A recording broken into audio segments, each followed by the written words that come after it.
4 precision approaches. Again, ILS emanated via VHF from a ground-based system that gives lateral and horizontal guidance. I'm sorry, lateral and vertical guidance. Good? Instrument landing system. The next one, PAR, precision approach radar. They talk you down. They steer you onto a localizer path. They steer you onto a glide slope via a radio. Good? You've got no needles. Next one, GLS, again, ground-based augmentation system, landing system. That's a GLS, ground-based augmentation system, landing system. GLS? GLS, Gulf Lima Sierra. A GLS approach right now is only offered at 2 airports in the United States. The equipment to fly it is installed on Airbus Boeing. And you're not going to be flying in a small light civil aircraft as of today, right? It's based off, and write this down, a type of GNSS, Global Navigation Satellite System, if you haven't written that down in the past. I'm sorry, a type of? GNSS, Global Navigation Satellite System, which we call GPS, Global Positioning System. All right, so there's 3 types of GNSS out there, or 3 categories, if you will. We are GPS, European Unions are Galileo, the others, Russian, Iran, are GLONASS. We are GPS. The GLS, ground-based augmentation system landing system, is a type of GPS approach that's augmented via what's called LAAS system, LAAS, write it down. A lot of acronyms. This is all under GLS? Yeah, go.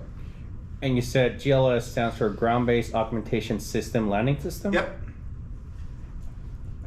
So the ground-based augmentation system landing system, and I'll break it down into the words, the verbiage, is a GNSS type approach, which we call GPS. And the system it utilizes is called LAAS, LAAS. Local Area Augmentation System. And I'll explain it. Let me bring a picture up.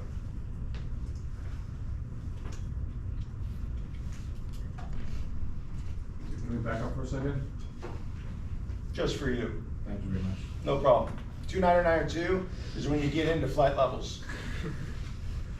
So 4 precision approaches, ILS, PAR, GLS. Yeah, well, I haven't gone over the last one yet. Okay, gotcha. So 3. Okay, there's 3 of them. And then under GNSS.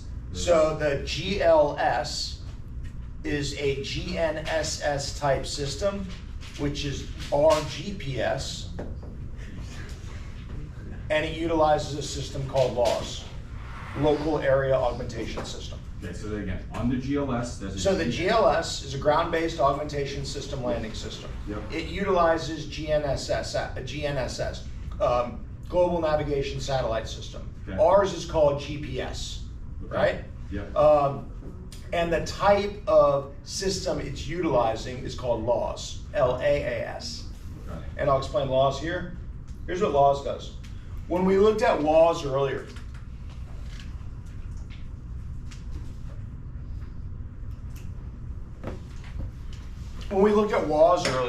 Wide Area Augmentation System, I might as well put it up.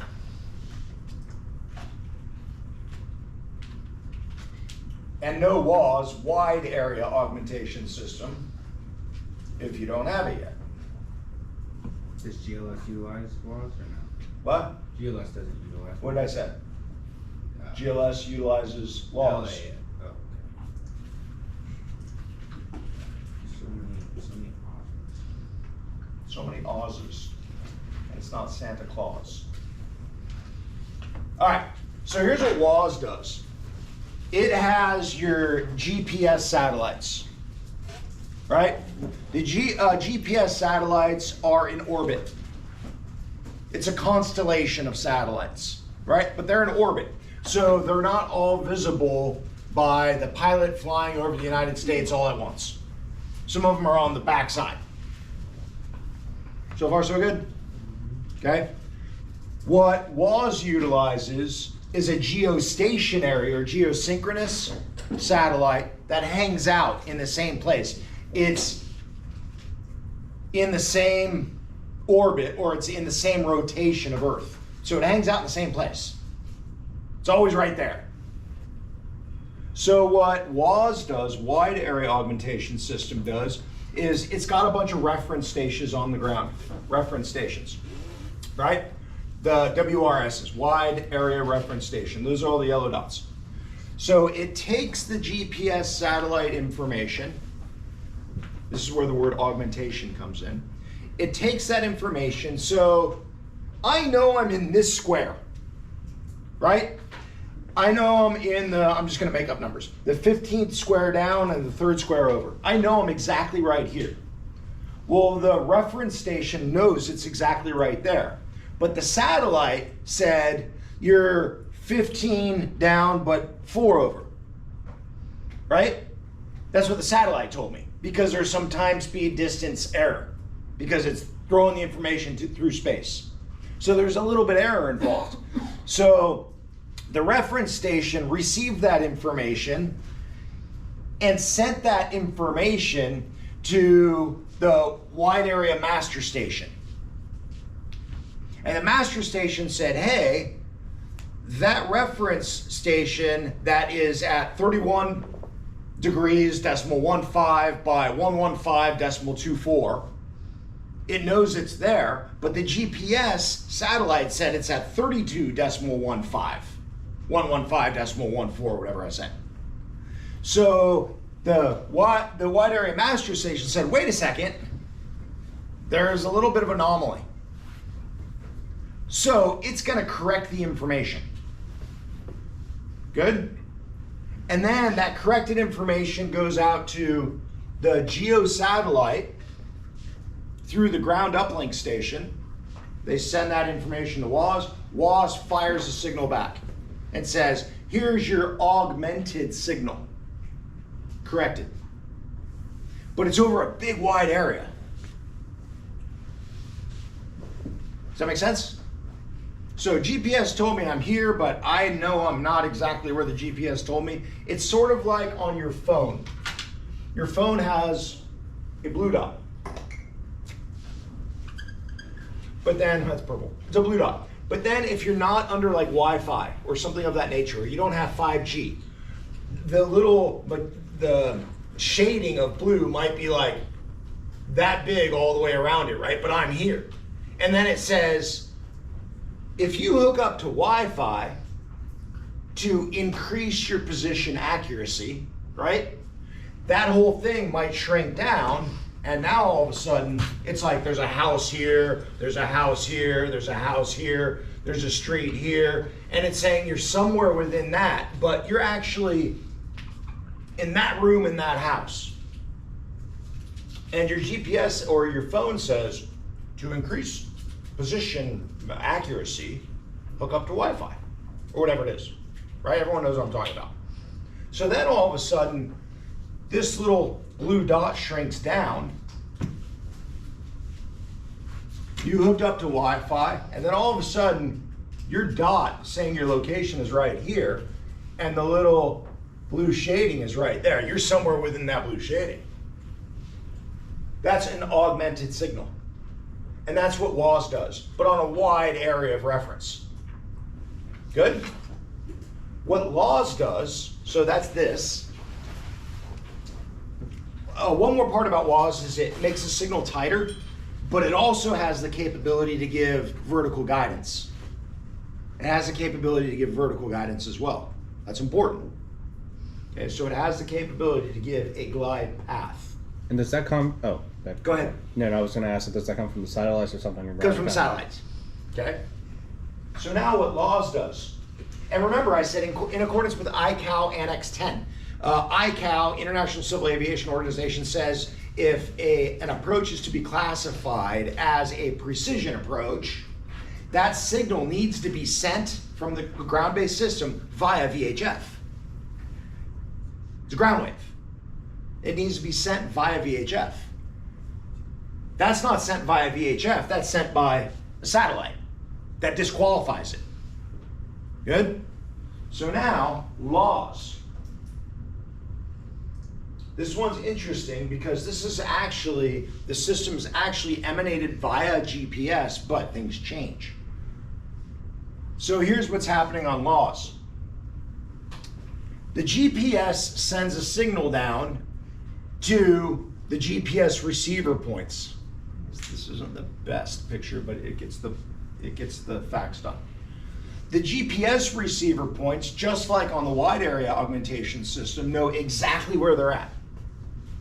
So these satellites send a signal to this GPS receiver and it says you're at 115 decimal or whatever, 33.10 by 115.40. And this guy's like, nope, I'm at 33.10 by 115.1.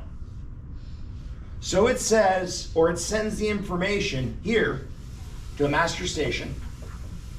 And the master station says, wait a second, the satellite didn't tell the receiver, because the receiver knows exactly where it's at. The satellite didn't tell the receiver exactly where it's at, so we're gonna correct that signal.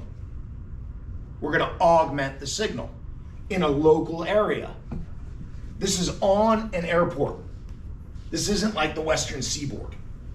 It's on an airport. So then it can really get that signal dialed in because it's on the airport, right? The GPS receiver sends the information to a master facility. The master signal sends the corrected information to a VHF data broadcast antenna. The VHF data broadcast antenna sends that signal back to the aircraft. So you had a GPS signal that was corrected, but that signal's resent via VHF. And that's the GLS, ground-based augmentation system, landing system, utilizing local area augmentation system laws, local area versus wide area augmentation system, which is like the entire Western Seaboard. So it's able to get the information really, really precise. But the key here is it qualifies as a precision approach because that signal is sent via VHF back to the aircraft. Make sense? Sam, you with me? I saw you do one of these. Good? I'm confused. Well, we knew that. Yeah.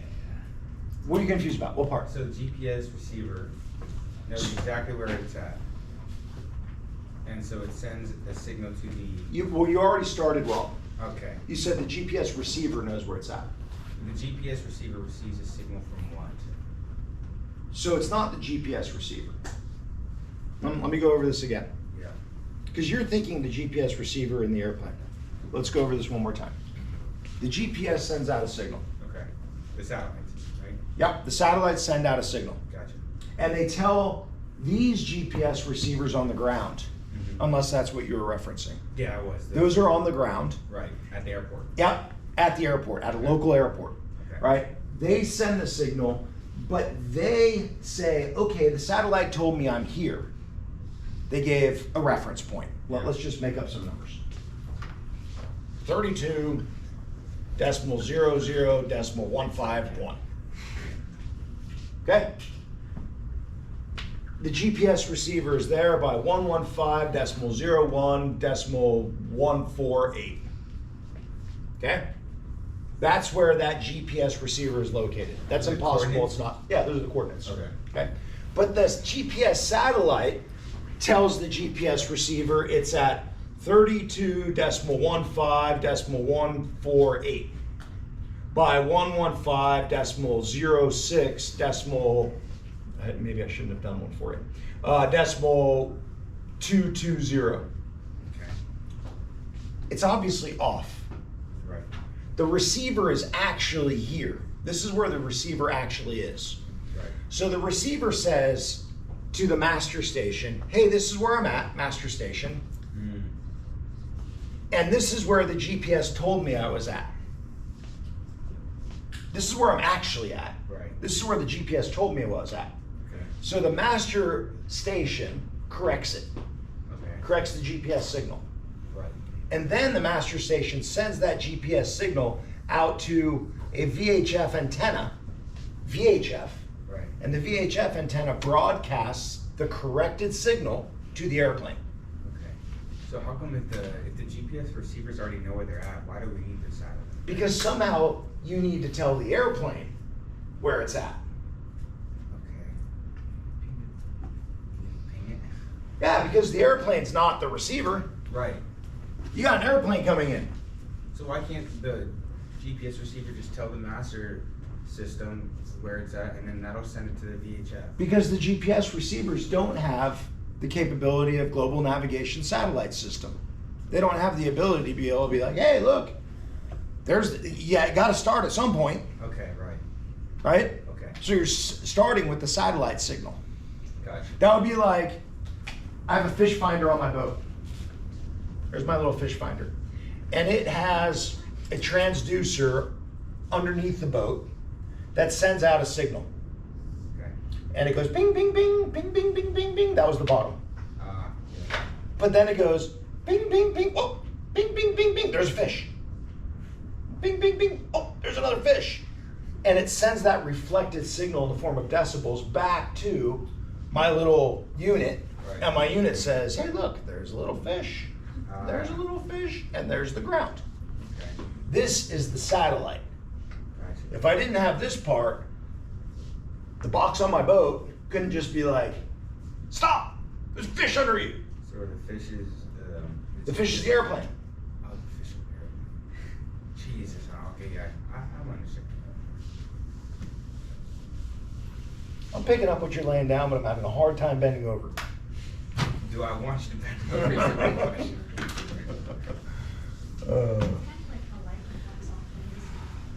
What's that? It's like how light reflects off an It's object. exactly how light reflects off things. Yeah, you're getting a return. And that's called a primary return. So the GLS approach, ground-based augmentation system landing system, is a global navigation satellite system approach utilizing GPS. That's our GNSS, right? We're not in the European Union where they utilize Galileo. We're not in Russia where they utilize GLONASS, so it's GPS based, right? But it's augmented, the signal is modified, if you will, connect to Wi-Fi to get a better position accuracy. It's augmented utilizing local area receivers, so local it's on the surface of an airport, to give that precision approach.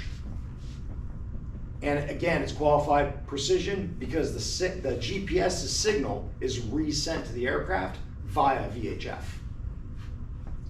Good? That's the GLS, go for it. Does it just average the error between the 4 ground stations and then send that correction? It corrects the signal. Doesn't just average it, it corrects the signal. It makes the signal spot on within like a meter. From the data stream of the different satellites. Yeah. From the inputs. Yeah, from the triangulation from the different satellites. And the receivers on the ground don't know where you are. It just knows where it is, and it's Correct. correcting the difference from Correct. what the satellite is. Correct. Okay. So it's making the airplane know the corrected signal Okay. in relation to what it's receiving Yeah. from the satellite system. Good? Yeah. Go for it. With that correction, is the GPS then able to fix its own position or its own system to then? The GPS, your GPS unit doesn't do anything in this the case. satellites, I mean. No, it's augmented on the ground. But, okay. The satellites are just still sending the same signal out. That signal just gets augmented on the ground. Okay. Just like your phone. But the augmented signal gets sent back to the satellites. No, just to the aircraft. Okay, got it. Right? Just like, again, your phone. I'm driving somewhere. I'm not hooked up to Wi-Fi. The little blue vignette, if you will, around my position covers like this freeway, that freeway, and some streets over there. But then all of a sudden I get 5G and it says, whoa, look, you're at this exit in this lane. But my phone's not resending that information to the 5G tower saying, well, actually, right? Yeah. The tower is getting corrected because it's 5G. Go for it. Don't get too hung up on it. Go ahead. No. So the GPS. I'm sorry. You know what? Let's move on to the next question. I'm just curious, how frequently does it augment the signal? Is it like It megabytes depends. per second? Yeah, I don't know the frequency of it. I honestly don't know the frequency of it. Sam might. NAD. Does it only do this when there's a plane en route? Like when it catches a plane? It's constantly operational. Right, no, it's constantly operational, but it has nothing to correct if there's nothing to Yeah. detect. Yeah. Is there correction because there's some kind of natural drift with the satellites and it needs correction? Yeah, what's that thing called?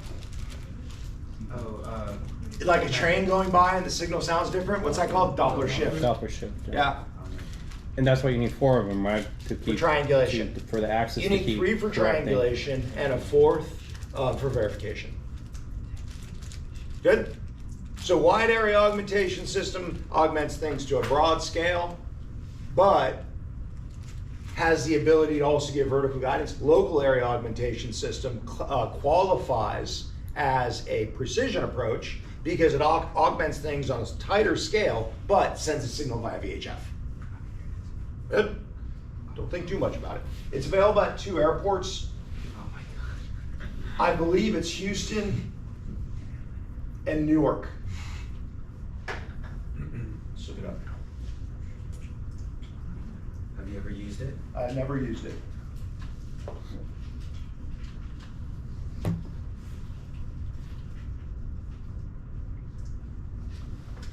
GLS is the acronym Ground-Based Augmentation System Landing System, originally published as a placeholder for both Wide Area Augmentation System and GBAS Minima. We just covered that. It's a concept for GBAS, Ground-Based Augmentation System, and WAS. Procedure publications have evolved. Who's decided that GLS will now only be associated with Ground-Based Augmentation System and be on a separate approach chart. See if it says where it's available. No. There is an FAA site that says it.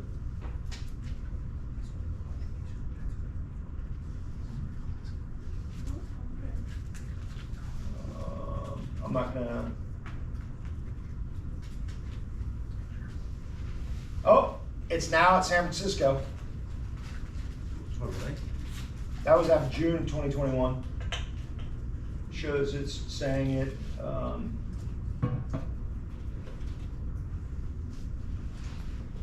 Nope. Might be under here. Again, I'm not going to look too hard. If it doesn't show it right off the bat, I'm not going to give it to you, but nah, I'll figure it out. But I'm pretty sure Atlanta and now shows SFO as a GBAS approach. Go for it. All global positioning satellites are government owned. Owned by the DoD. DoD. There's currently 31 operational. So we know. Yeah. It used to be a constellation of 24 satellites. It then went to a constellation of 30 satellites. It then went to a constellation of publicly disclaimed 31 satellites. I'm not going to get any more into it. Yeah. Like there was a SpaceX launch that lost a satellite not too long ago, and if you looked at what was on board the satellite, it was for GPS communications. That would have been 32, but that one was just because there was a loss. Look it up. Some top secret person will tell you there's 84. Elon. 83, according to this, and 31 are the ones that are healthy condition. Yeah, I don't know what we're talking about. I didn't make up 84 for no reason. Do you think their Starlink constellation do the same thing? Yeah. Yeah. Good? All right. The last one, MLS. Microwave type landing system. So is that part of the GNSS? Nope. Cool. Precision approach and landing guidance system which provides position information and various ground to air data.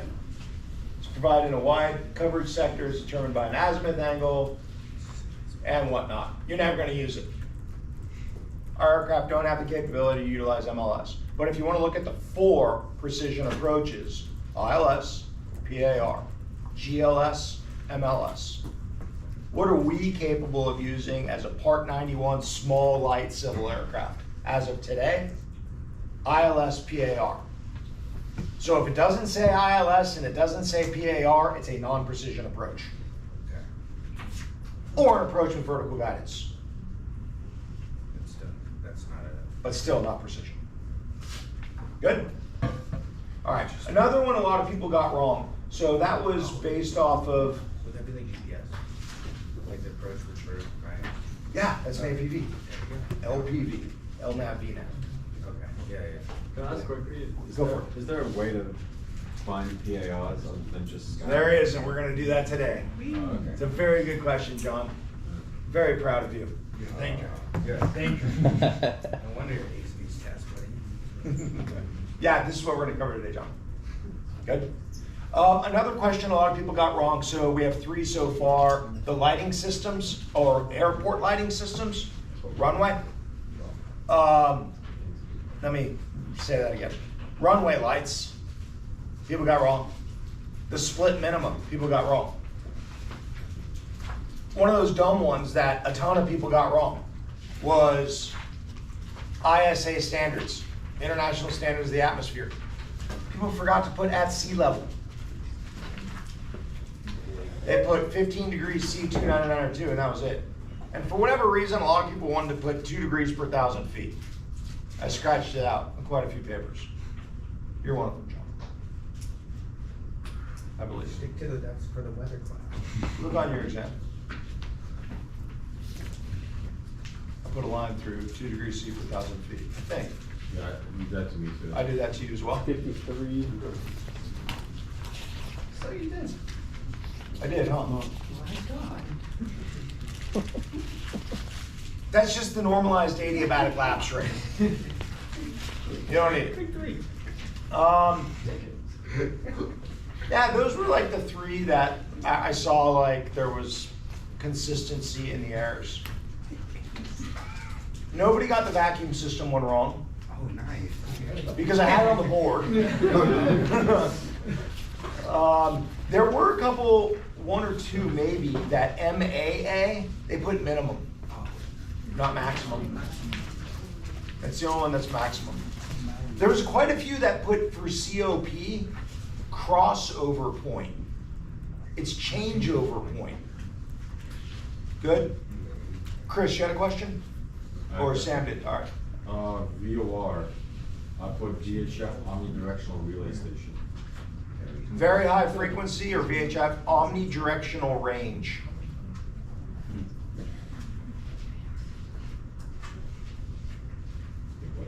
VHF, very high frequency omnidirectional range.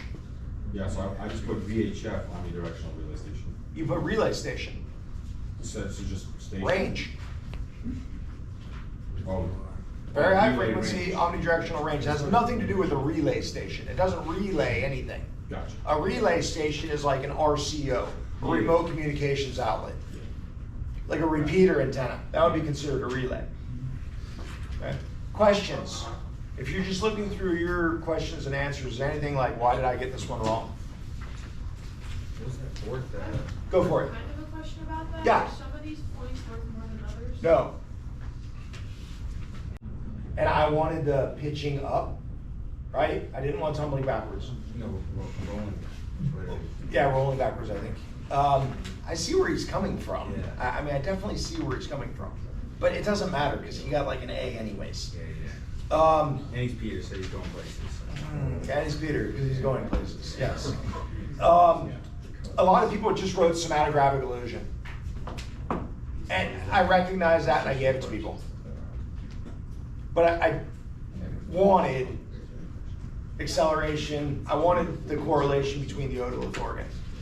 Good? So here's, yeah, Can you go for autokinesis after you're done? autokinesis, that's if you're staring at, it's a dark area, it's at night, and there's a bright light, Oh, okay, so okay, cool. and you're staring at it, that light starts to bounce around. Gotcha, And okay. that's due to the central fovea Yeah, not even. A lot of people wrote central phobia. I'm afraid of the center as well. A lot of people, it's phobia, F-O-V-E-A. But I gave central phobia. Yeah. I don't go to Central Park either. I have a central phobia.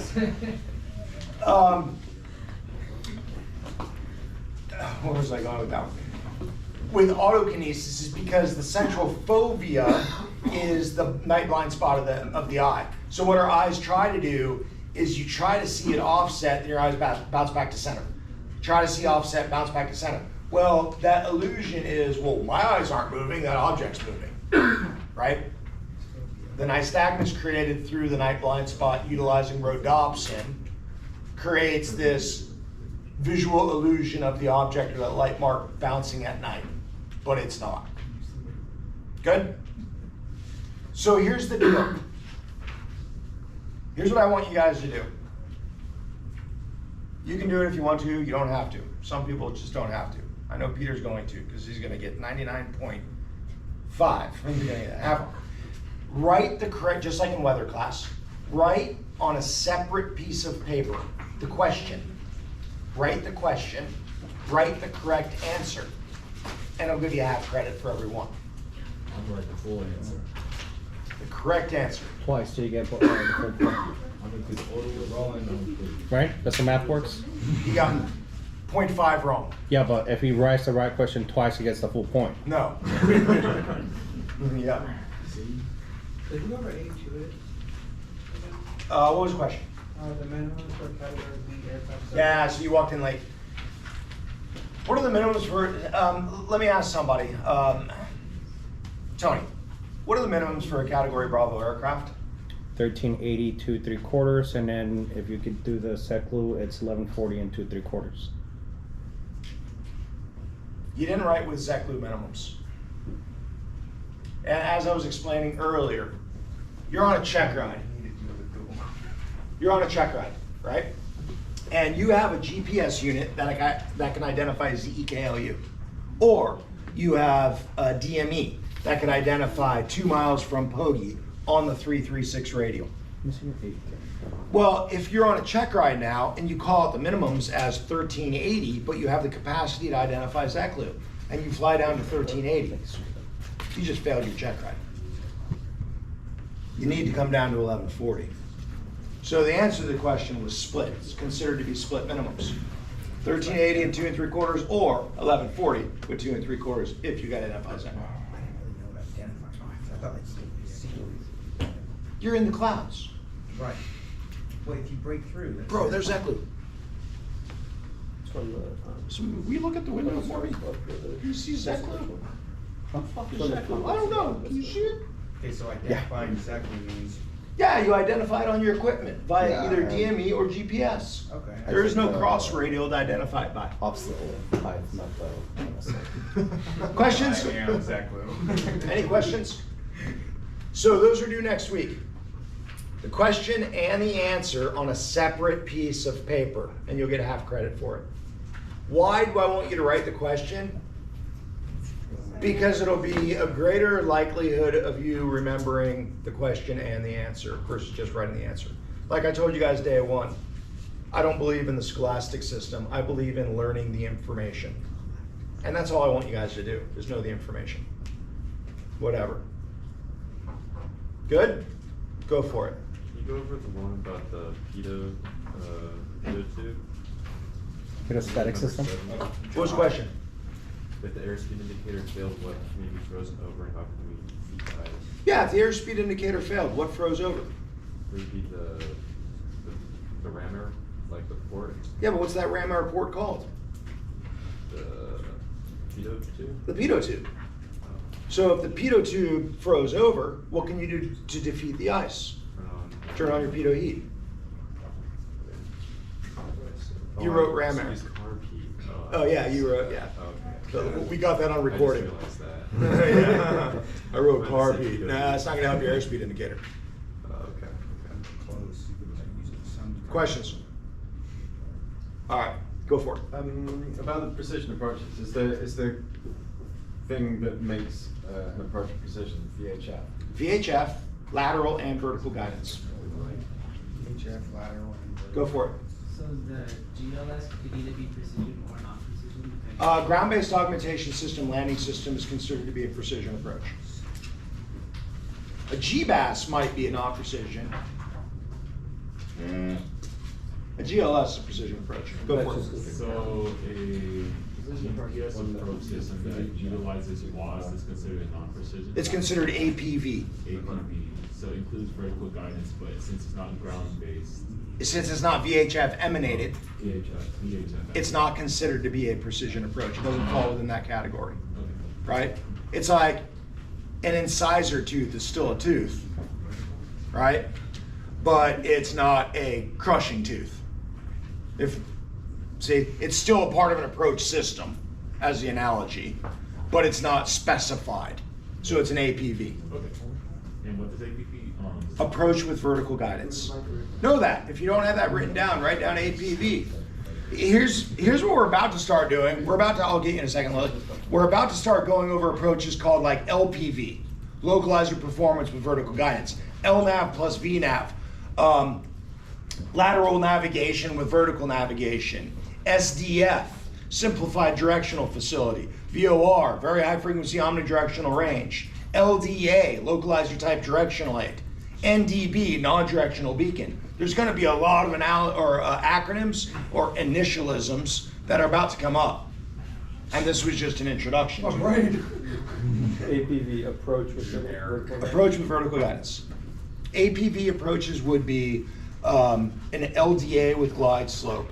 Don't need to write them down right now. An LNAV plus VNAV and an LPV. Those are your APVs.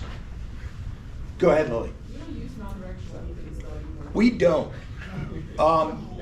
There is an approach that does utilize a non-directional beacon to substitute the outer marker, which would be called an LOM, a locator outer marker, which is in Moorestown. And I'll show you the approach. There's only just like one or two around the United States left. Yeah. But my real question that I was actually wondering, so for it to be a precision approach, it has to be lateral and vertical signals emanated by VOR or VHF. But does it also have to have distance to be? So the distance portion is a separate portion of it, right? But to be qualified as a precision approach, You will have to have some sort of range information. So, but it doesn't have to just be DME. There could be other options out there. The other option would be GPS. That's it. On a GBAS approach, yeah. Let me look at Moorestown Airport, because we might as well talk about this one now. Hang on a second. After wrong. There's space in that thing. what's the space ground base? No. Let me just look at this. Only remaining SDF.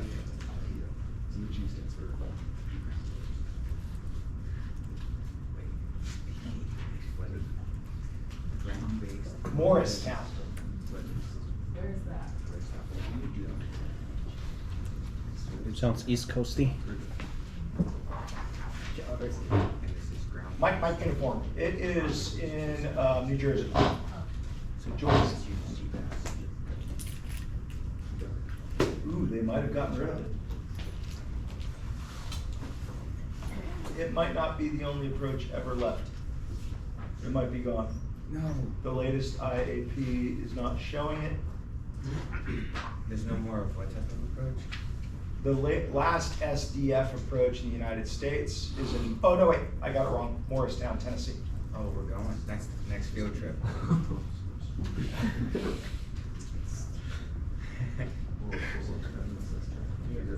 Morristown, Tennessee, KJWN. Tennessee, you're the only 10. You're the only 10 I see. Oh, that's good. It's not showing it either. I got you. Marshfield Municipal Airport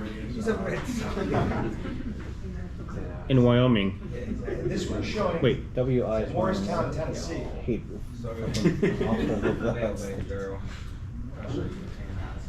Morristown, New Jersey. There's Nashville. They're gonna say I want Morristown.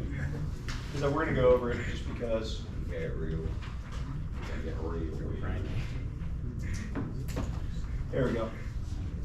KMOR. Is it still there? It's still there. Nice. So what does an SDF stand for?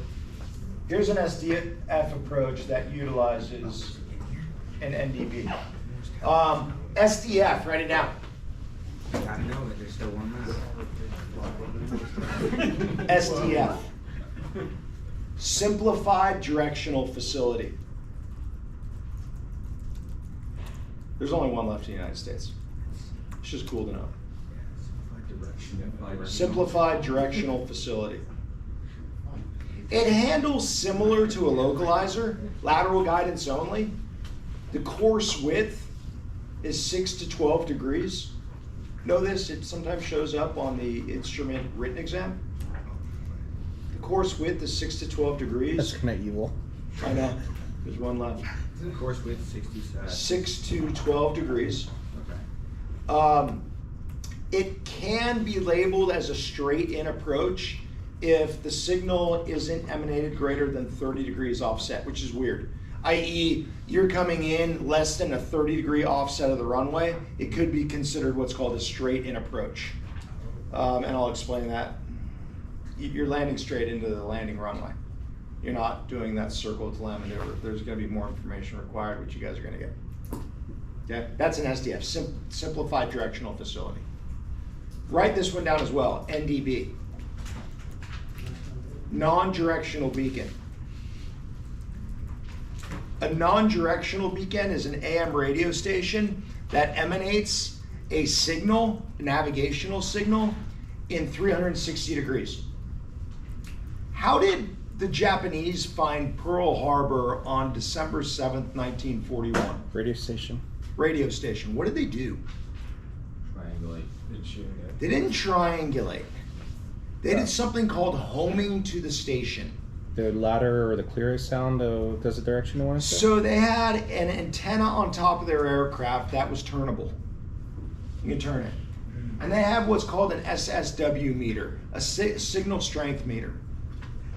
And when that antenna was turned and the signal strength was the greatest, you knew that that's the direction that it was coming from.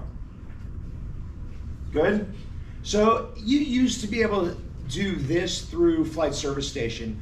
You used to be a DF steer through flight service. You can call flight service and say, flight service station, airplane 12345, I need some help, I'm lost. And they would say, key up and give me a 10 count. 1, 2, 3. And they would turn their antenna on top of the flight service station and say, whoa, he's coming from over there. So if they turn in the opposite direction, they're heading right at you.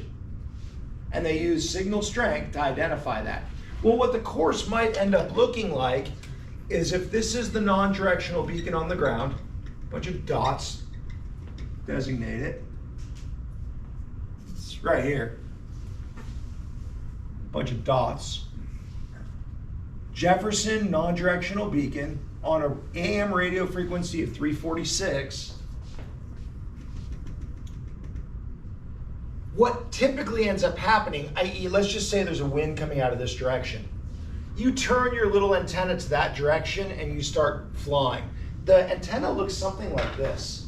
You know Amelia Earhart's aircraft? Does anyone know what kind of airplane it was? Lockheed? Lockheed what? Electra. Thanks, Norva. At least you learned something. That's fucked up. Was it a Lockheed Electra? I'll edit that out, don't worry.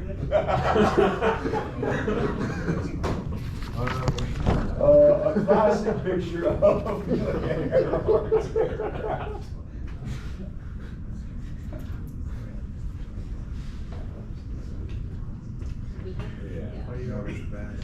There's an antenna right there. There's an antenna right here. A round antenna. There's a round antenna. So those are AM antennas? Yeah. Who's in the back? See this antenna up here? Who's the navigator? Ford? Thanks, Norva. Jesus Christ. Oh, Noonan. It was Amelia Earhart's navigator. I think it was Noonan and Ford. Was it more?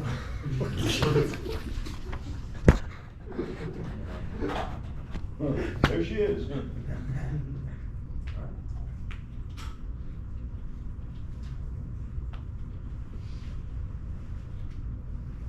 Jeff Noonan. Fred Noonan. Yeah. I knew it was Noonan.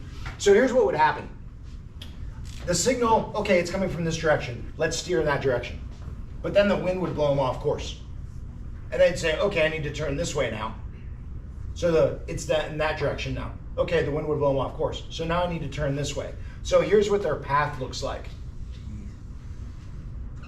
That's called homing to a station. Homing. This is still utilized if you're going to fly in Alaska. It's still utilized a lot in South America and South Africa. A lot of the navigation is based off of NDBs because they're a simple facility to maintain. It emanates a signal in all directions. They don't need to make sure it's emanating the proper signal in the proper direction.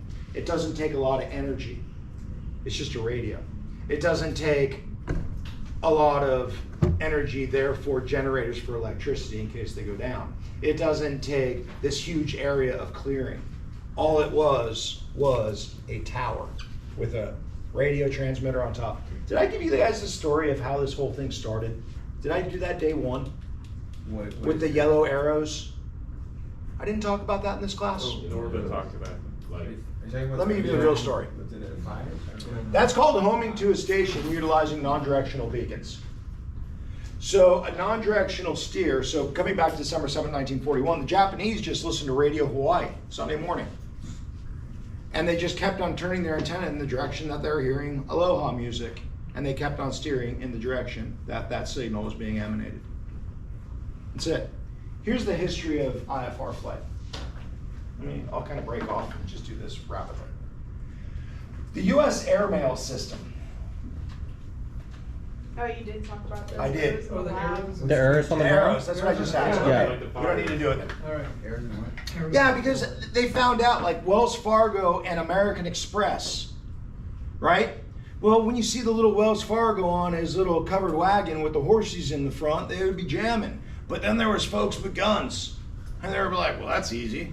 Easy pickings there. So like, how do we protect money? How do they protect money? Stick it in the air.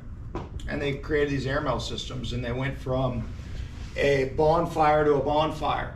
And then they're like, well, cool, we can go from a bonfire, but then the next direction is tough. So they're like, okay, we'll go from a bonfire to bonfire, but we'll put a big yellow arrow on the ground to point them in the proper direction. And they're like, well, that's cool. So then they went from, rather than bonfire, because farmers were sick of lighting the bonfire all the time, they said, let's put a light on the top of the thing. Beacon. That's the advent of the beacon. Okay, cool. Now we can see these little yellow arrows with a beacon. I know I'm gonna go there, I look down, I see, okay, I need to go that way now. And I go that way, I'm looking for the next beacon. And then they're like, well, there's radios. Let's put a non-directional radio beacon on it, they can home in on it. And they're like, cool, let's do that. So they started using NDBs, just a radio station. They still use them. Playing music, they still use them. And then they're like, well, actually there's an advancement. Radios utilizing VHF waves saying a VOR, very high frequency omnidirectional range, where through a sine wave, we can have the onboard equipment count how long between what's called a flash. Everything flashes at spike 0, all directions, and then that resets the sine waves. 1 degree, 2 degrees, 3 degrees, 4 degrees, 5 degrees, and it can count. And I want 100 degrees. And they would have a needle that would say, okay, you're left of or right of. VORs, hey, we can start navigating on these radials from this thing. And then the whole thing just exploded. Localizer. How does DME work? Distance measuring equipment, time, speed, distance calculation. So is that- The signal is sent, and the duration of time in which it takes from the signal to get to the aircraft, Right. based off of or divided by the speed of the signal, was your distance. Okay. That's like if you have, again, fish finder. that salt water is more dense than fresh water. Therefore, the signal travels faster, right? So now, if you have a fish finder on a boat and you're going to set it up, the fish finder will tell you, are you in fresh water or are you in salt water? Because we need to be able to calculate the distance. Good? Yeah. So there are some anomalies based on the atmosphere. Cool. That's that system.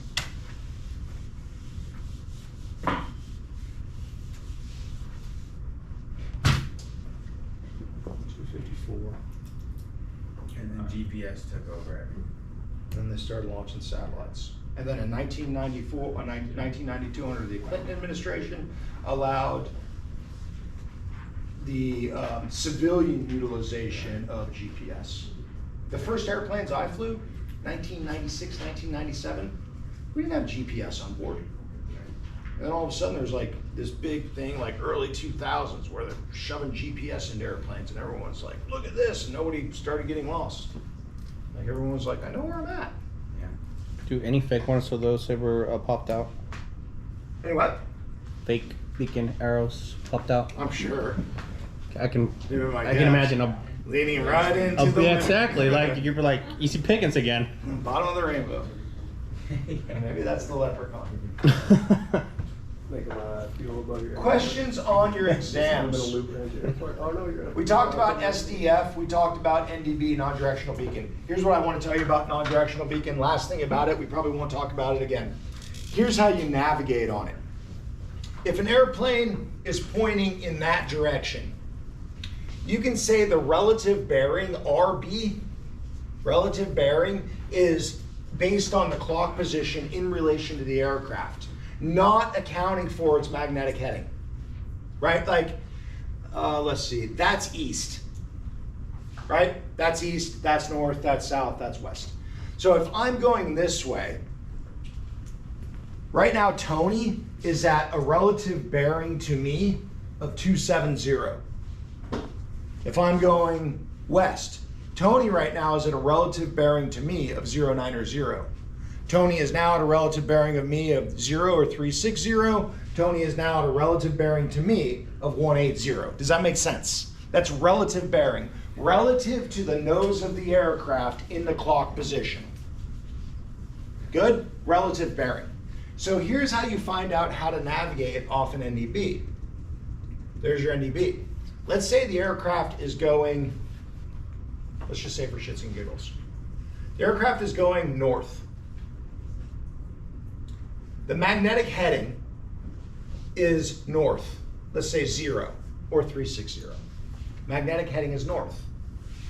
The magnetic bearing of the position of that aircraft to the station is 270, right? That'd be 360, that'd be 90, that'd be 180, that's 270. So the magnetic heading plus the relative bearing, MH plus RB, equals the magnetic bearing that you would have to fly to get to that station.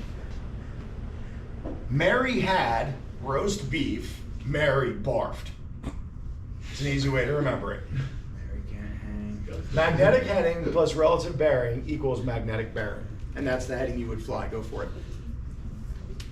How do you read that inside of the cockpit? So you either have something called a RMI, remote magnetic indicator, or where the remote magnetic indicator would turn along with the compass and the little aircraft symbol would show you the heading that it needs to be, or you would have on board the aircraft a direction finding needle. That would be a fixed card, so this would always be 0, 90, 180, 360, no matter what you were doing. I'm sorry, 270, no matter what you were doing, and it would just always point to that. That would be your relative bearing. So the magnetic needle would always point to the station. It's called automatic direction finding equipment, ADF. Know that, ADF, automatic direction finding.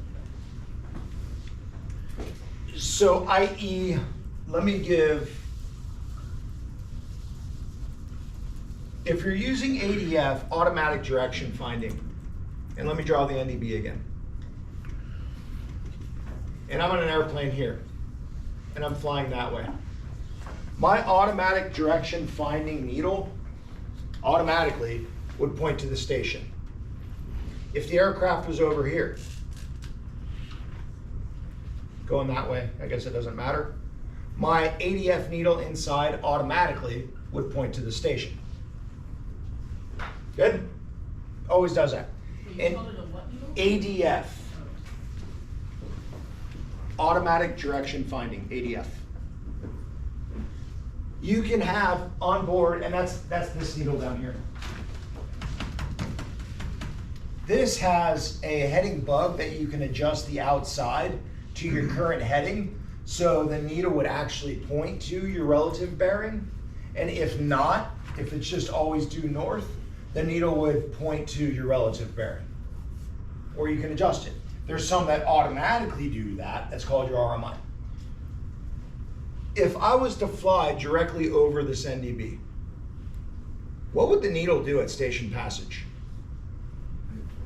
Flip. Know that. Know that.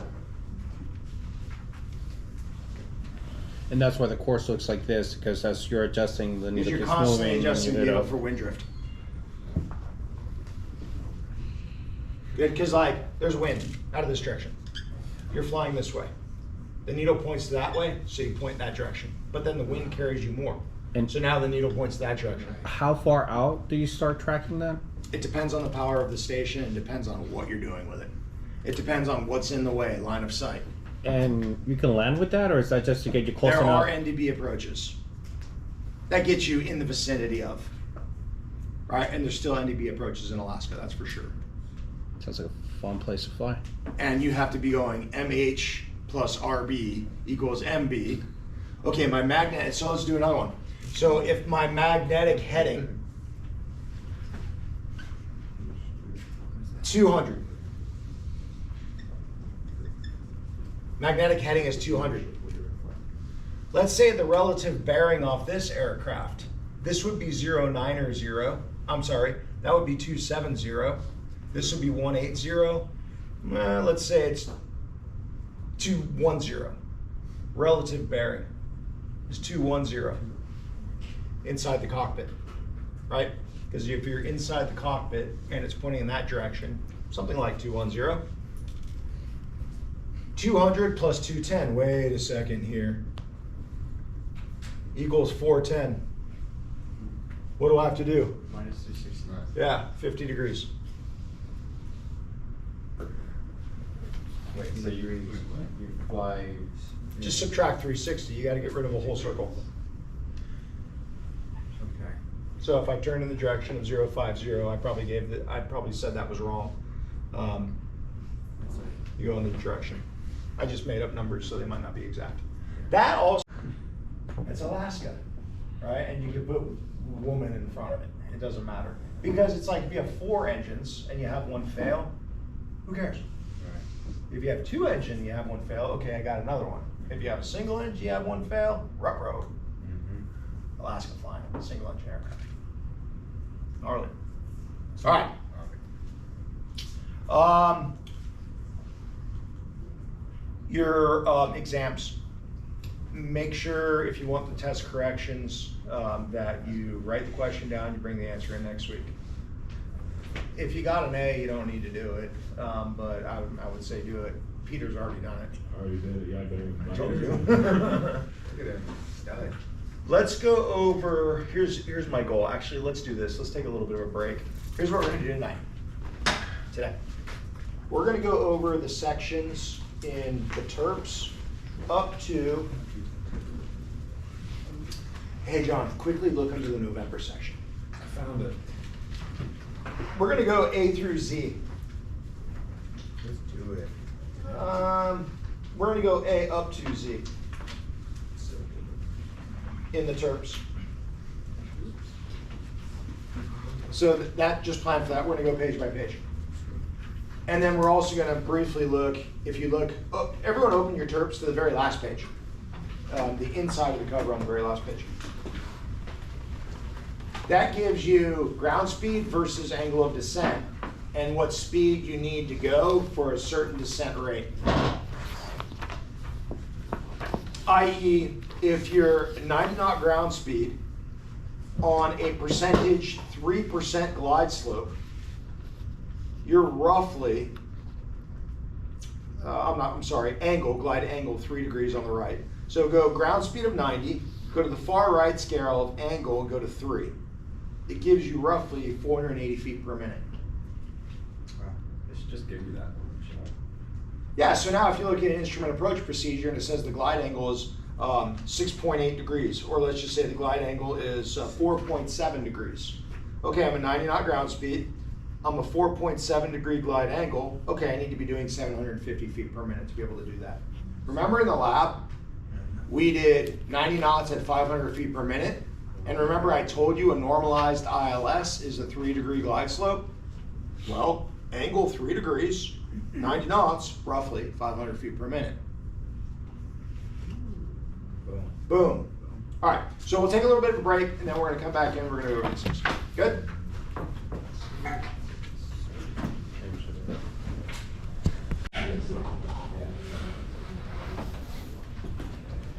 My advice for aviation is you ever have a chart, a book, go over the entire thing front and back and read everything on it. I can't tell you how many times someone has had a chart, when I say turn it over, they turn it over and I say, what's that? And they're like, I don't know, I've never looked at that before. I believe it. I can't tell you how many times. Because like on the back of a terminal area chart, you have an area flyway chart, like San Diego, for example. It shows you how to navigate Bravo airspace. I can't tell you how many times I've done a quote-unquote pre-check ride with a student. I say, turn that chart over. What is that? And they're like, I don't know, I've never looked at it before. And then I'll ask them a question like, okay, well, where do you find this information? I have no idea. I say, open the charts right there. So open a chart, read everything. If it's a book, look at the entire book, because then you'll know where your resource is. And that's what we're gonna do now. First, we're gonna start by looking at the outside of it. The front, U.S. Terminal Procedures Publication, SW, Volume 304. If you look on the top, on the binding, if you have a binding, it says SW3, so that's what it is, Southern California, and it gives you the dates of validity. Remember, a lot of you people won't, when you used to go to the airport, you'd see pilots lugging around their briefcase. Their briefcase was full of charts. Oh, no, that was closed. Because they, Keep on going. Now we're not. It's called a chart bag. Chart bag. They would walk around with their chart bag, and everything would be placed in the chart bag as of areas of use. So if they're flying from here to Washington, they would have Southern California, Northern California, Oregon, Washington, all in order. Gotcha.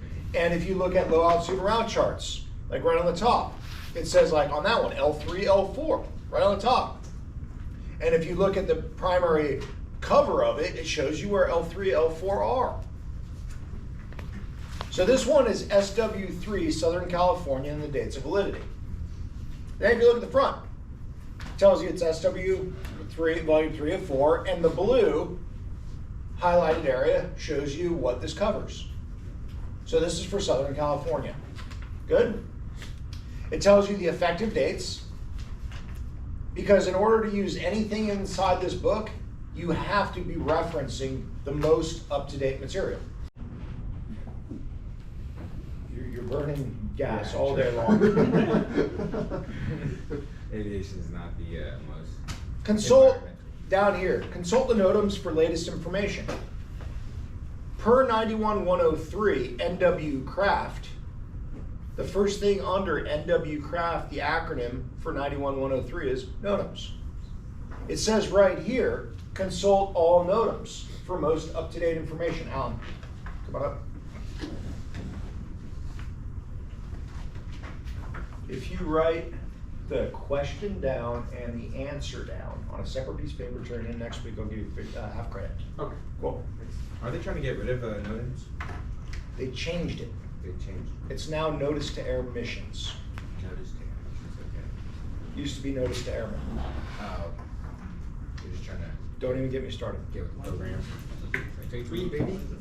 You're getting with 2023, dude. I'm not gonna tell you what beer they're drinking. Don't even get me started. It says consult man, all that's NOTAMs. 10 minutes of editing every time. We have an hour and 45 minutes of tape, but I can only put out 2 minutes. Consult NOTAMs for latest information. Well, there might be changes to this, and that's what's important about the amendment date. And I'll explain that when we start looking more. We've already looked at one of them in here, when we looked at an instrument approach procedure. Next line, consult, subscribe to FAA safety alerts and charting NOTAMs at www. Published from digital files, compiled in accordance with the Interagency Air Committee specifications and agreements approved by the Department of Defense and the FAA. So DoD and FAA have combined together to agree on the things in this book. Good? The back. The back shows you where all the different books are. So if you look on this book and you have SW3, it's going to be in dark blue and it's highlighted SW3. That's the book you're at. I'm flying from here to Texas and I'm going to go to southwestern Texas. Well, I might need SW3, SW4, SW1, and SC3. And then I go purchase them. If I'm flying from here to New York, I might need SW3, SW4, SW1, NC2, SC1, SC2, NC3, SE1, EC2, NE4, and maybe NE3. NE2. Because of the emergencies? It's because you need all the available information for the flight. Because what if all of a sudden you have, an in-flight emergency or you need to put down for weather? You don't have a chart, you're out. I have every single chart in here. So I was gonna ask, does that count? Yep. Like that counts? Yep, electronic flight bags are approved for use in the cockpit by the FAA under certain stipulations. When you have it beginning, don't quote me on the number, but I believe your electronic device needs to be at a minimum of a 90% charge to start the flight. That makes sense. You also have to have a method of charging it during flight, i.e. an external battery. It used to be, and I'm not 100% certain now because things change, that you had to carry a backup. I don't believe that's the total case anymore. I.e. backup, right? I think it would be a good idea to carry electronic flight bag, maybe a backup, like I use this. Everyone has these iPads that are mounted right on the window, which I can't stand, or mounted right in front of the engine gauges, which I can't stand. They round them right in the window, and they're like go flying like this. I've given you guys this story before. The problem is if you have a failure like over temp, a lot of people have that problem, especially in low wing aircraft. They put it on a kneeboard, they put it on the window, and all of a sudden over temp. Guess what? They can't use their electronic flight bag anymore. They go to grab their alternate in their flight bag. They turn it on, it's dead. Or they turn it on, it's over temped.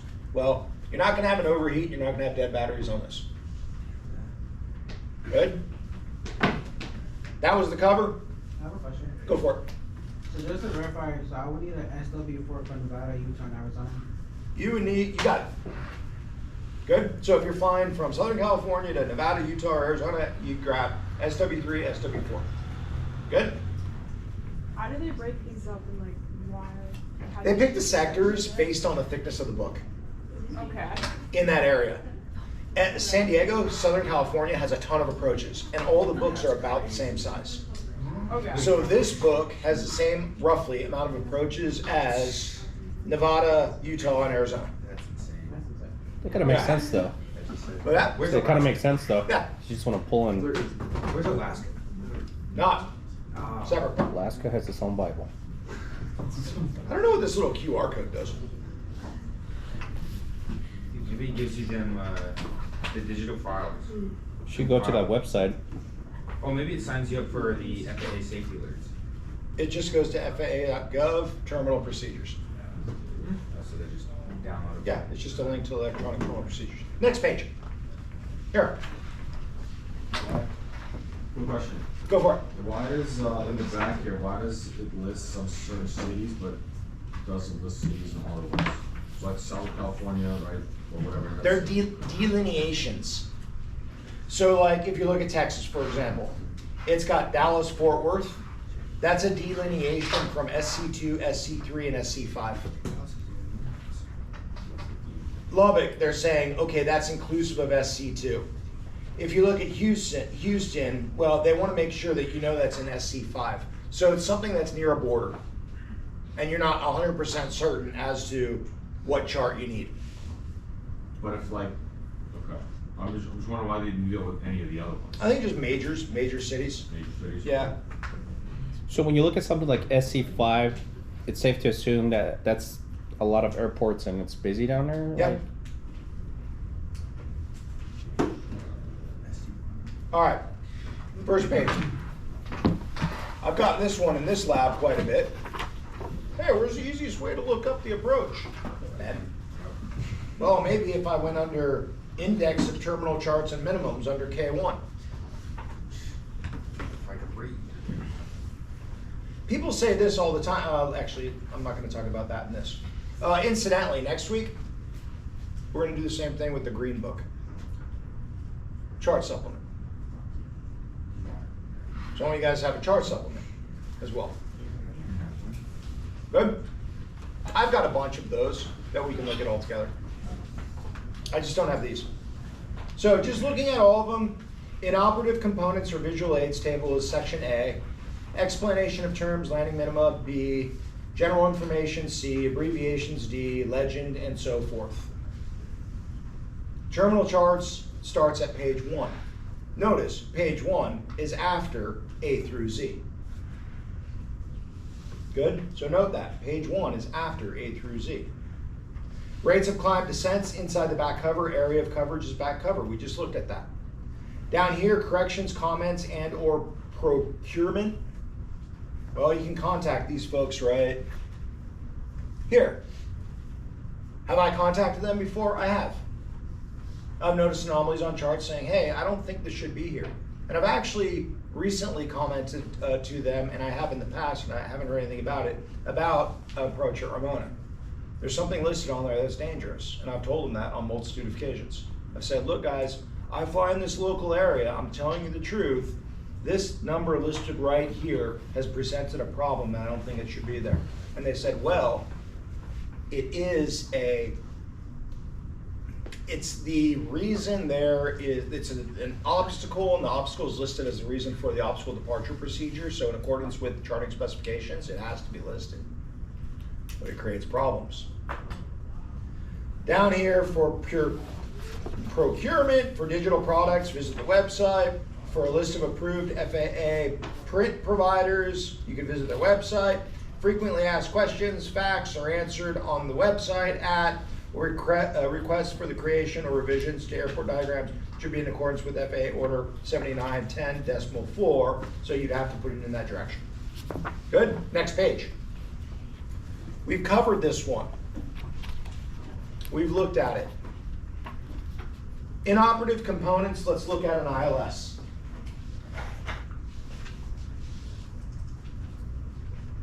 I'm going to cover all the possibilities.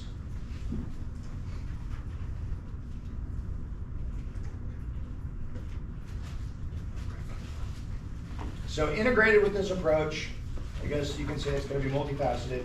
Integrated with the approach, I'm also going to ask questions that are in relation to approach plates. Good? So number one, we're looking at an ILS. In a second here, let it switch. Here's the ILS. What happens, the ILS has three components, right? Guidance, which is the vertical guidance portion. What's that called? Glide slope. The vertical portion of guidance is called the glide slope. The lateral portion is called the localizer. It has distance information, which we call by range. And it has an ALS, approach lighting system. In this case, a Mauser, a medium intensity approach lighting system with runway alignment indicator lights. Good? So the three components of an ILS, know this, write it down, you've written it down in the past. But if you want to write it down again, it might help you for memory's sake. The three components in accordance with the AIM, Aeronautical Information Manual, for the ILS is guidance information. Vertical guidance, glide slope.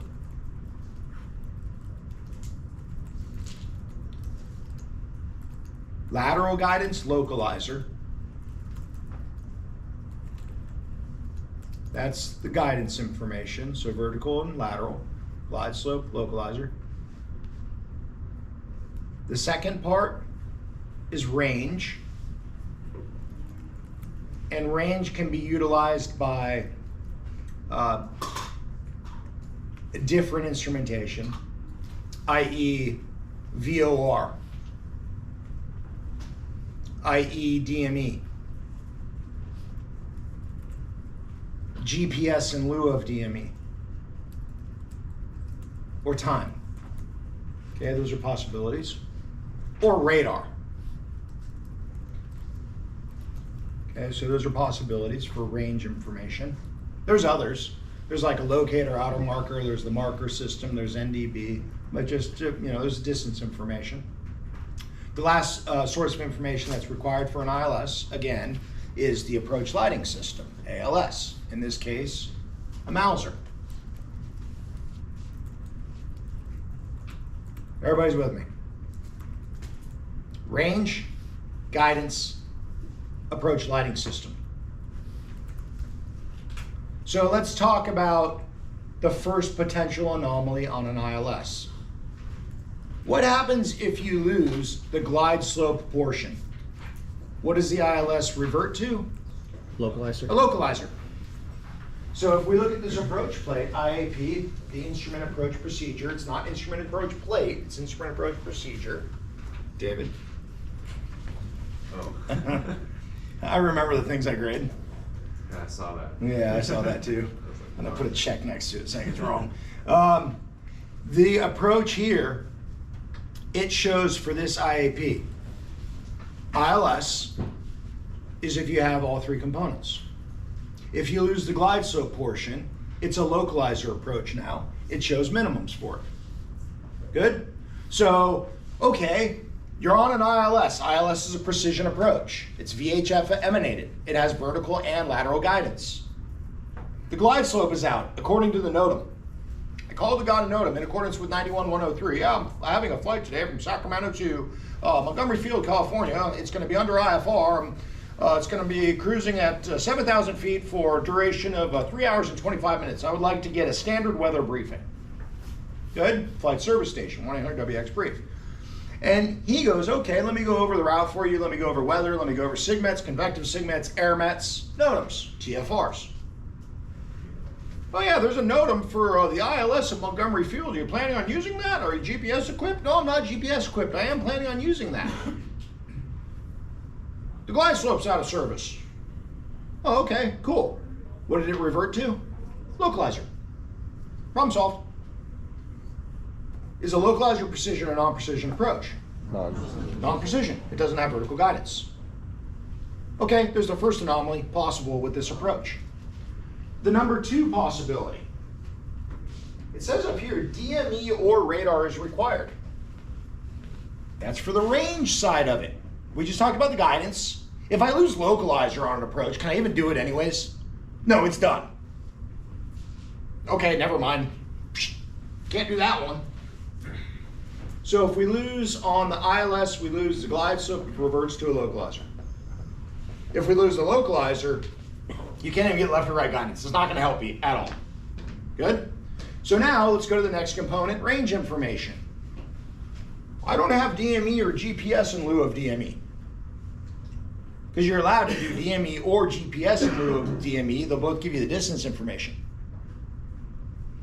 What does it say here? Or radar required. And it identifies fixes with radar.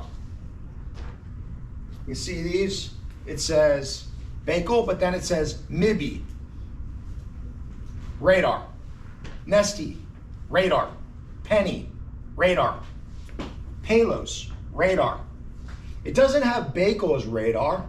And the reason why is you can use your normalized VOR equipment to identify Bagel as a cross radio of the 076 radio off Mission Bay, 196 off of Julian. So I can use my normalized equipment that every aircraft has that's certificated for IFR flight.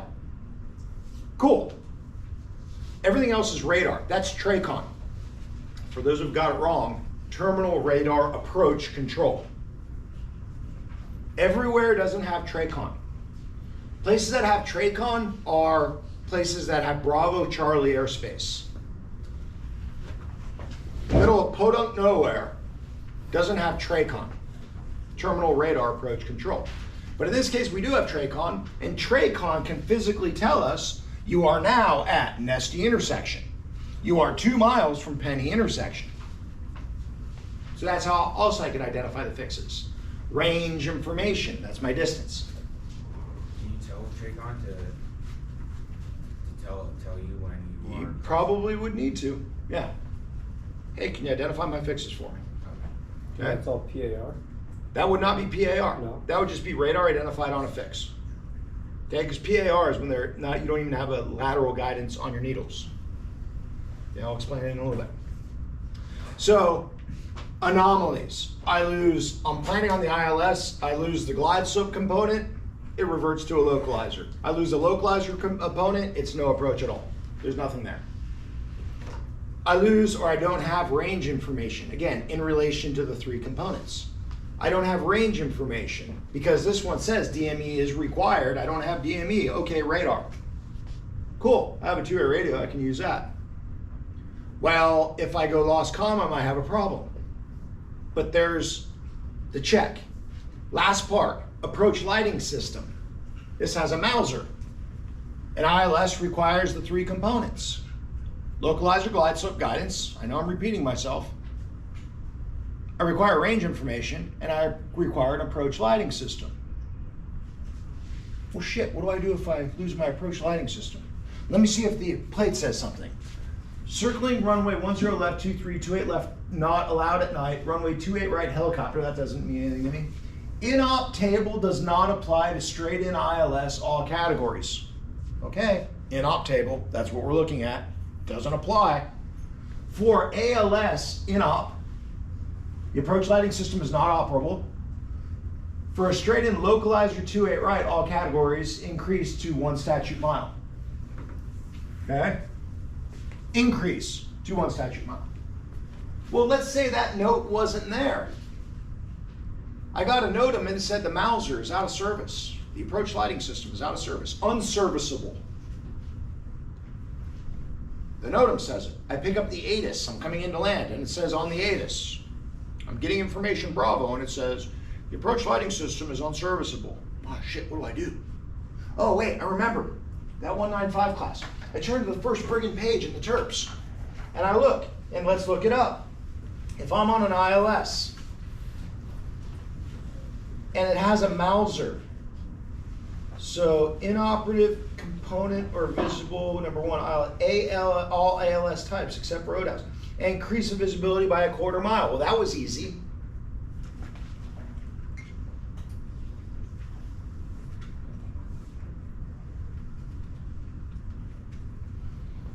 And is that, when you say increased visibility by 1/4 mile, is that what is that the prevailing visibility that's read out to you, or is that just visually?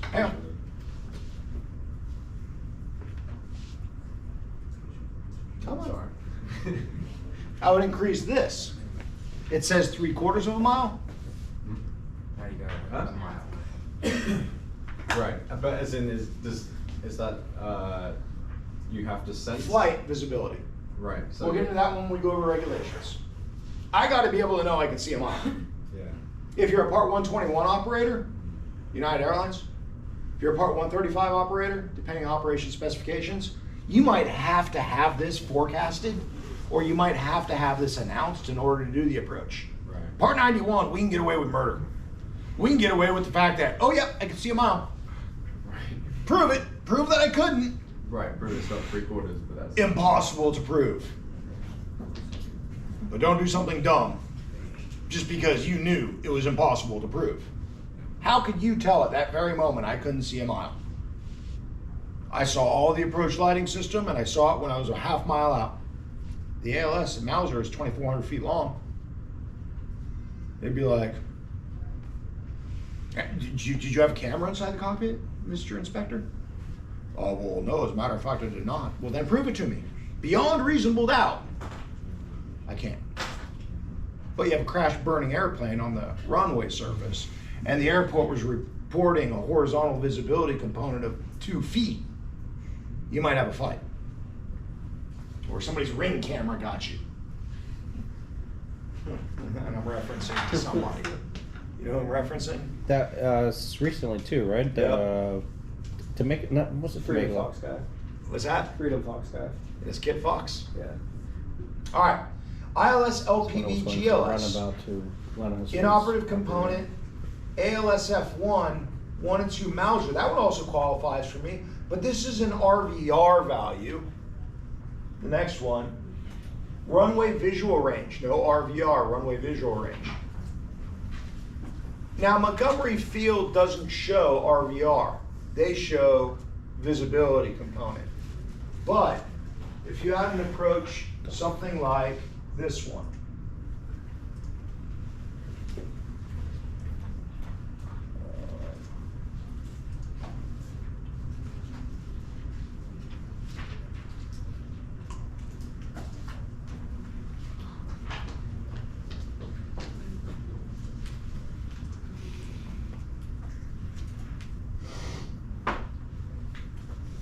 this needs to be more instantaneous.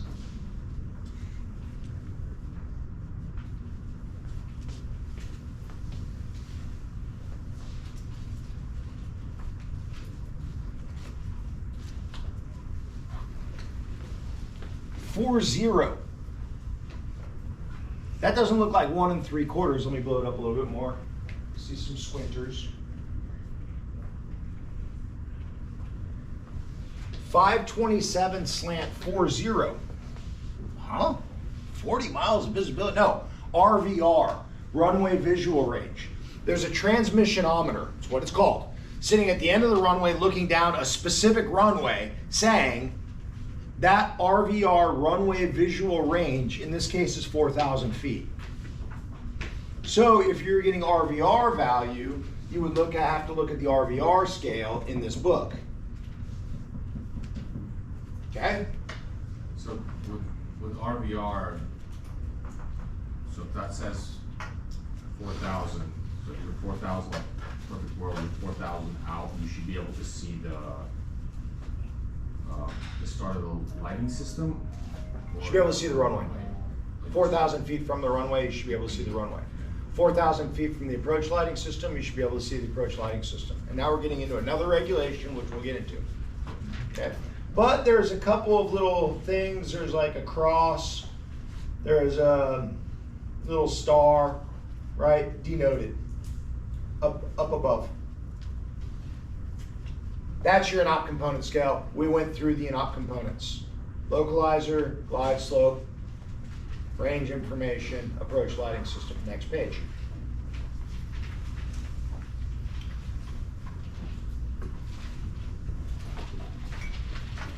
Next page, terms, landing minima data, up here. This is all the terminology. The S on ILS means straight in. It says right over here, straight in ILS to runway 27. So if you ever see the S, straight in to runway 27, that's what it's for.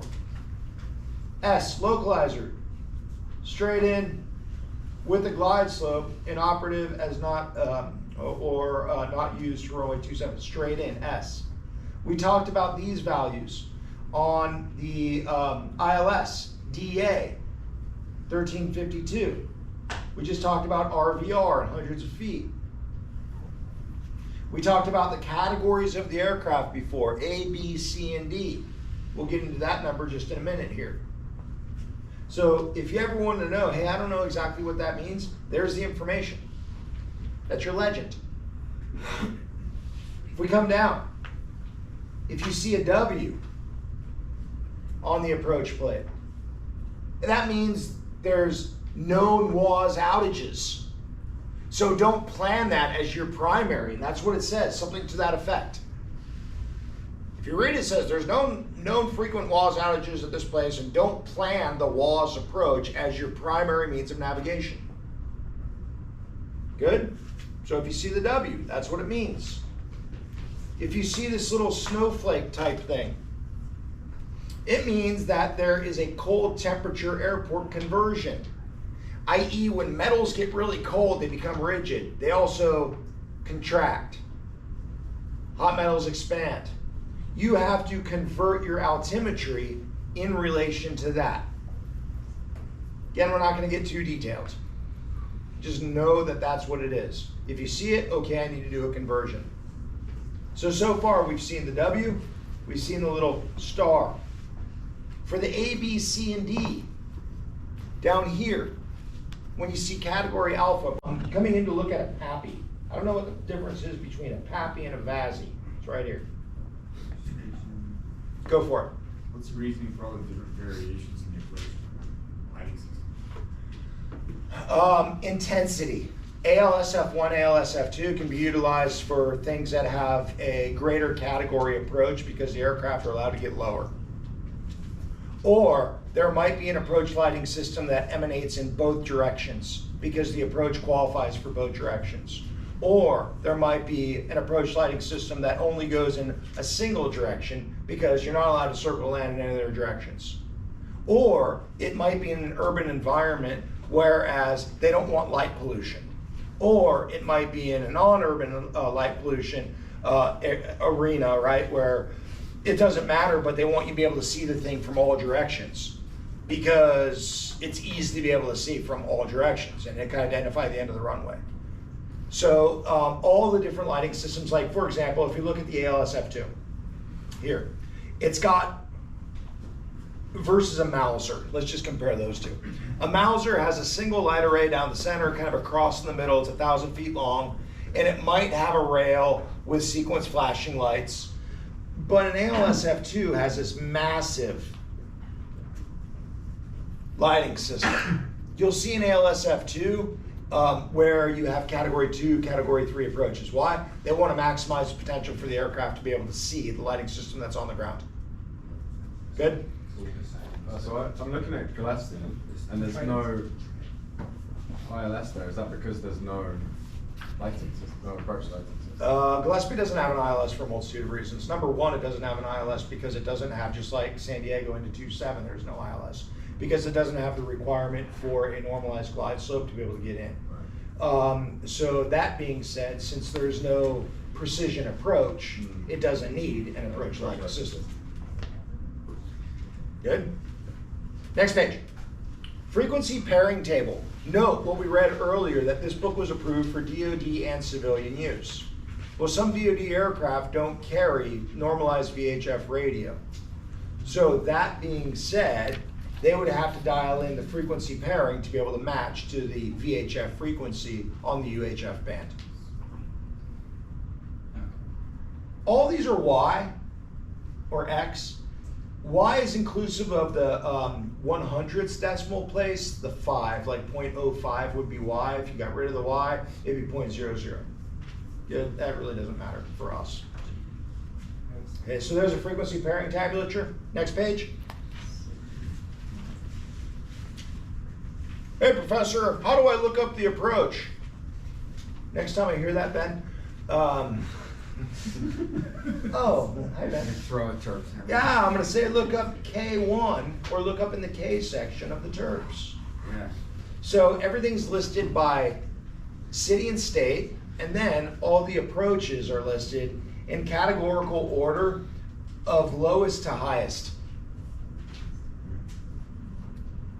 Good? Moving by lowest to highest. Lowest to highest based off of minimums. Oh. So hey, I want the best approach, the lowest approach, look at the top one. Good? So then you just flip through. And if I wanted to look up San Diego, I'd flip through to find San Diego. And there's San Diego. And there's a bunch of different airports in San Diego. And here it is, there's Brown. Look, they have a takeoff minimums are section L, alternate minimums are section M. They have a star, the Chaser 2, page C16. The IAPs, they have an RNAV into runway 08. They have a VOR attack on Alpha. And then they have an airport diagram listed. And then they have your departure procedures. Those are all the pages for them. That's how you look them up. Good? Yeah. Easiest way to do it. Easy. Versus, I don't see it. Just flipping through, trying to do it like alphabetically. Remember when we said, when we were looking at the low altitude route charts, the airports listed in blue have a high altitude transition? Remember we listed that? That denotes a high altitude transition. There's that bar. Can you briefly explain what that means again? Yeah, it means there's a transition out of flight levels to come for an approach or an arrival.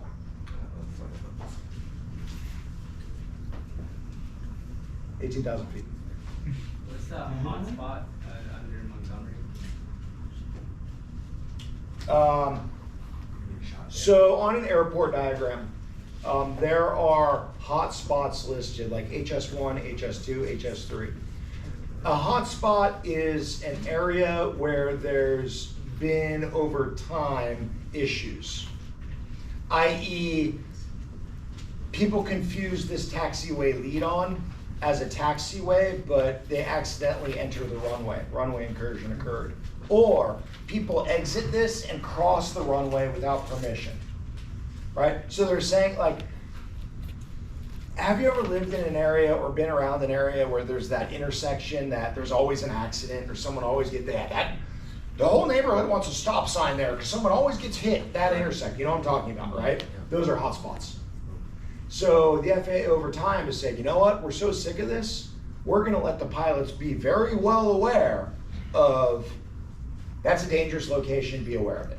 So if you ever go to another airport that you're unfamiliar with, it might be a good idea to brief the hotspots because you don't want to be that guy. That's what the hotspots are. Montgomery's got 3. Montgomery has 3. 28 left, the intersection of 23 and Echo, Mike Echo, and I think 10 right. Mm-hmm. All right, so flipping through, those are how to find all of the information for each runway or each airport. Next page, takeoff minimums under L1. Notice L1 has the T up top. Takeoff minimums, obstacle departure procedures, and diverse vector areas. Hey, that sounds familiar. We've talked about these before. Note something on this. It talks about all users, airport that have ODPs or departure procedures designated specifically to assist pilots in avoiding obstacles during the climb, have a listed ODP, and so forth. But read the bottom paragraph above where military users note. It says civil users note. Someone read that aloud for me. Cam, will you read that for me? You're trying to find the page? Yeah. John, will you read that for me? Where it said right here. I'm sorry, right there. Civil users. Title 14 Code of Federal Regulations, Part 91 prescribes standard takeoff rules and establishes takeoff minimums for certain operators as follows. So listen to what that said. It said Part 91 offers minimum takeoff minimums for certain operations. Go ahead and continue to read. Number 1, for aircraft other than helicopters having 2 engines or less, 1 statute mile visibility. Number 2, for aircraft having more than 2 engines, 1/2 statute mile visibility. Number 3, for helicopters, 1/2 statute mile visibility. These standard minima apply in the absence of any different minima listed below. So now, that gets people confused. Because they're like, wait a second, you told me Part 91 operations don't have a takeoff minimum. But I'm reading in this book, it says right here that for aircraft of 2 engines or less, it's a mile, or more than 2 engines or more, it's 1 mile visibility. What's up with that? Well, what's up with that is for certain operations. What are certain operations? If you look in the FARs, they'll say certain operations are operations such as medevac. They'll say certain operations are for air carriers. They'll say certain operations are for like PD, for DoD aircraft that are operating under Part 91. So there's certain operations. But if you're just jamming around Part 91, general aviation, you and your buddy, there are no minimums. Good? So now, takeoff minimums, obstacle departure procedures. Let's flip through to San Diego, Montgomery Field.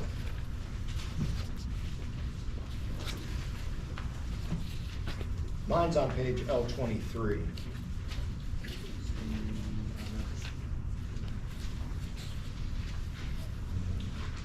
So San Diego Montgomery Gibbs Executive, takeoff minimums and obstacle departure procedures. It's for Amendment 4A, which is dated 8th of November 2018.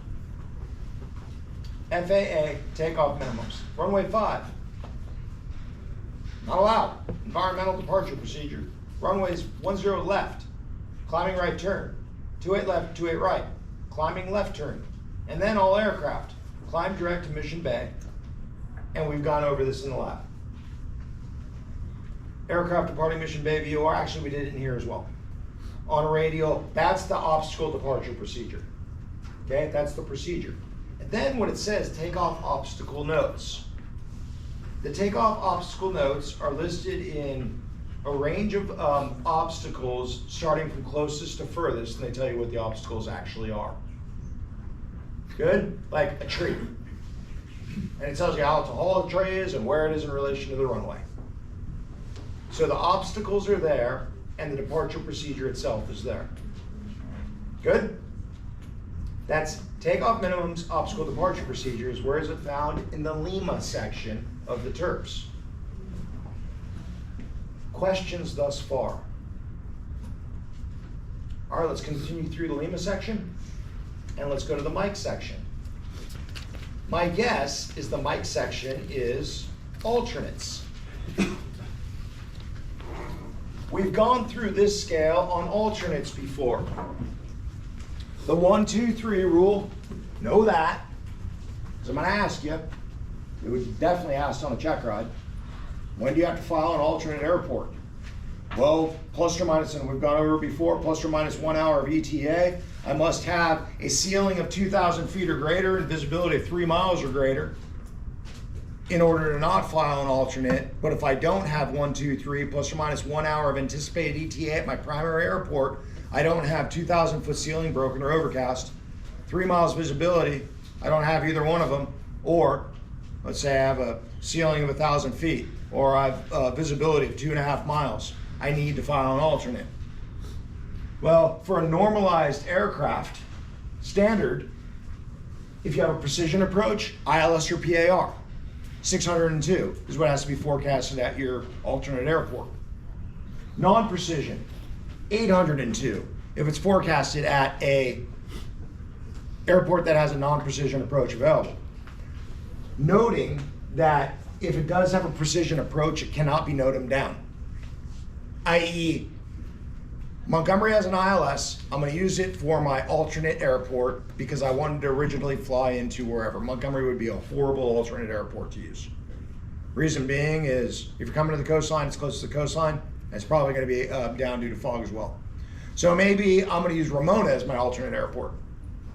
Well, if Ramona had an ILS, which it does not, but if it had an ILS, but they said, well, the ILS, the glide slope component's unavailable, I can only use a non-precision approach. So normalized, for the use of an alternate airport, you have to have forecasted conditions of 602 miles visibility if there's a precision approach, ILS, or a non-precision approach, every other approach, for the most part, 802 has to be forecasted. It's the FAA's way of saying this. We want you to get in.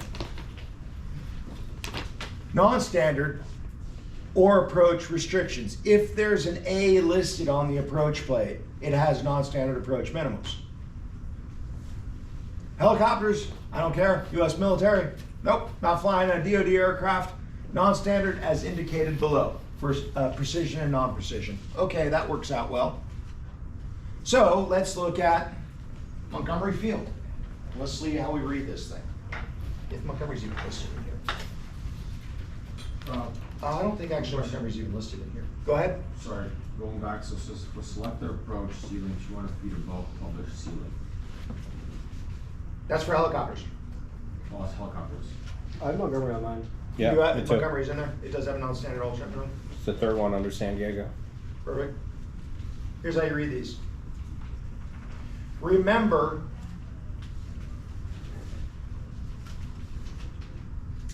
a normal standardized alternate minimums for an ILS are 602. A standardized alternate minimum for a localizer is 802.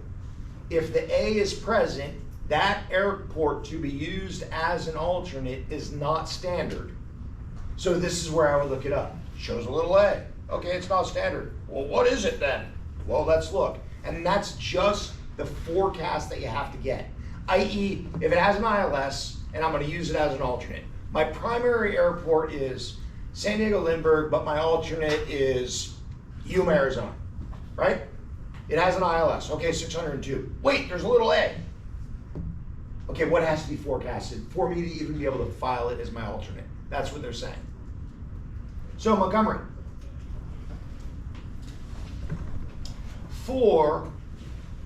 It really doesn't apply very well. Non-standard alternate, you're not allowed to use it as an alternate when local weather is not available. You're not allowed to use it when the control tower is closed. Let's look up Brownfield, right above it. Okay, it says if I'm going to use the RNAV GPS runway 8 left, this is where people get confused. It says 12. I don't see a 12. Down here, I don't see a 12. Oh wait, that's 1 and 2. Oh, okay. 1, not allowed when local weather is not available, i.e. the airport isn't getting an ATIS. Number 2, Category Delta aircraft change on the RNAV GPS runway 8 left, which is 802, would be normal. You're now 1803. You gotta have 1803 forecasted in order to be able to utilize Brownfield's RNAV runway 8 left as your alternate. For the VOR TACAN Alpha, it says 3. 3, categories A, B, and C, 902 3/4 miles is now your alternate minimums. Let me show you why. This might make sense. Why?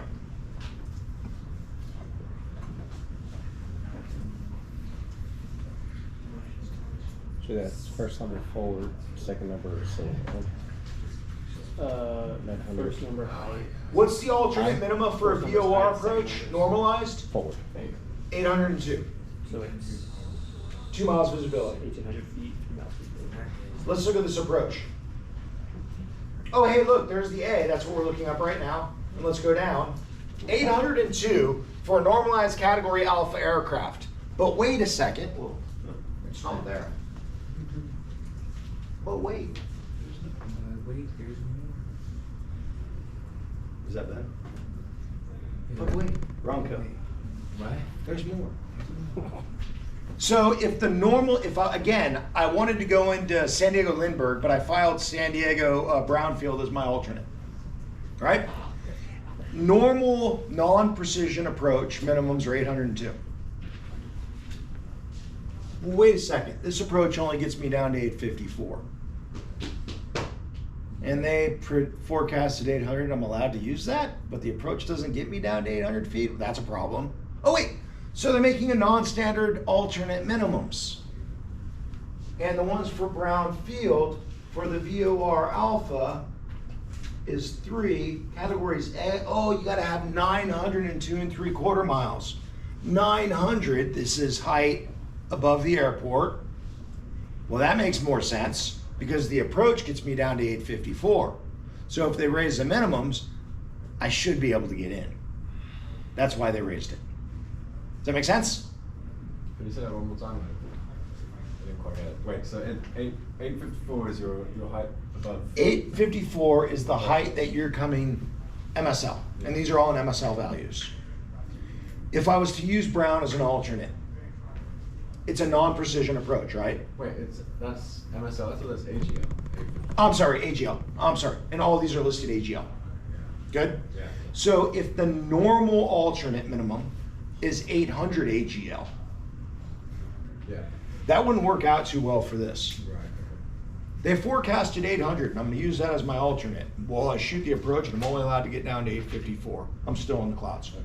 That's a problem. Right. I'm with you. So we're going to raise it. We're going to make it non-standard. And we're going to say it's 900. Oh, okay, that means I have a chance of getting it. Bless you. Does that make sense? Yeah. Cool. Next page. We're almost done.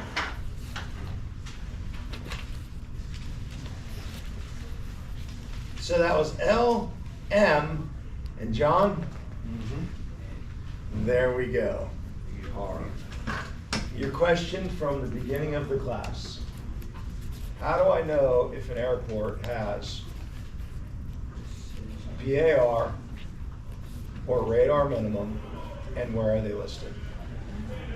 Well, you could look in the index of approaches and it'll tell you whether or not it has it. But here are the airports in the local area, at least in this book. Camp Pendleton has a PAR and ASR and a circle land. Los Alamitos. Incidentally, Los Alamitos is one they allow you to practice.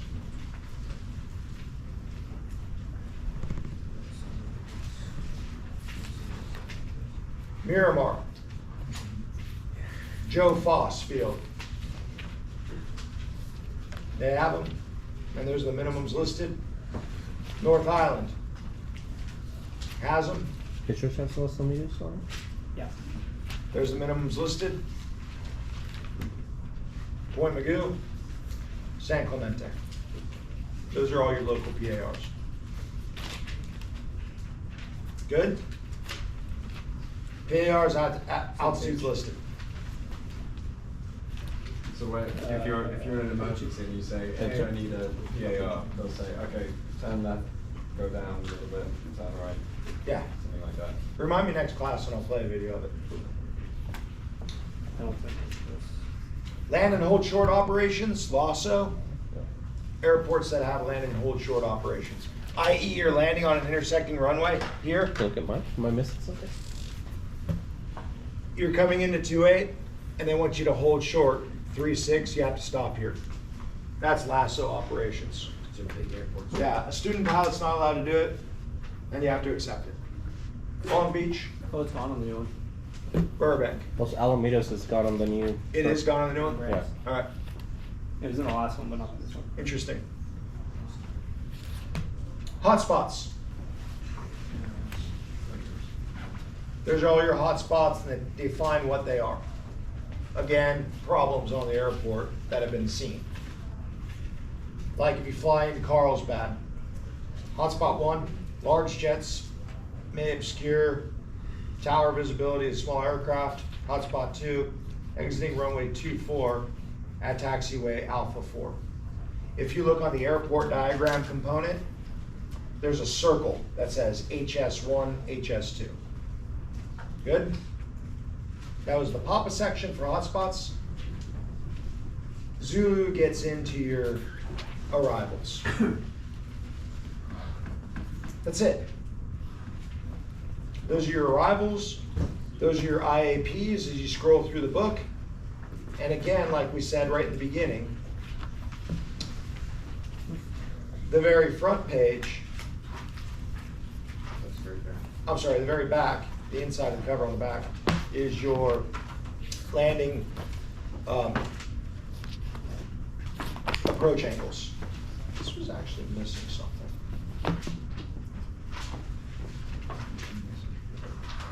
Is that?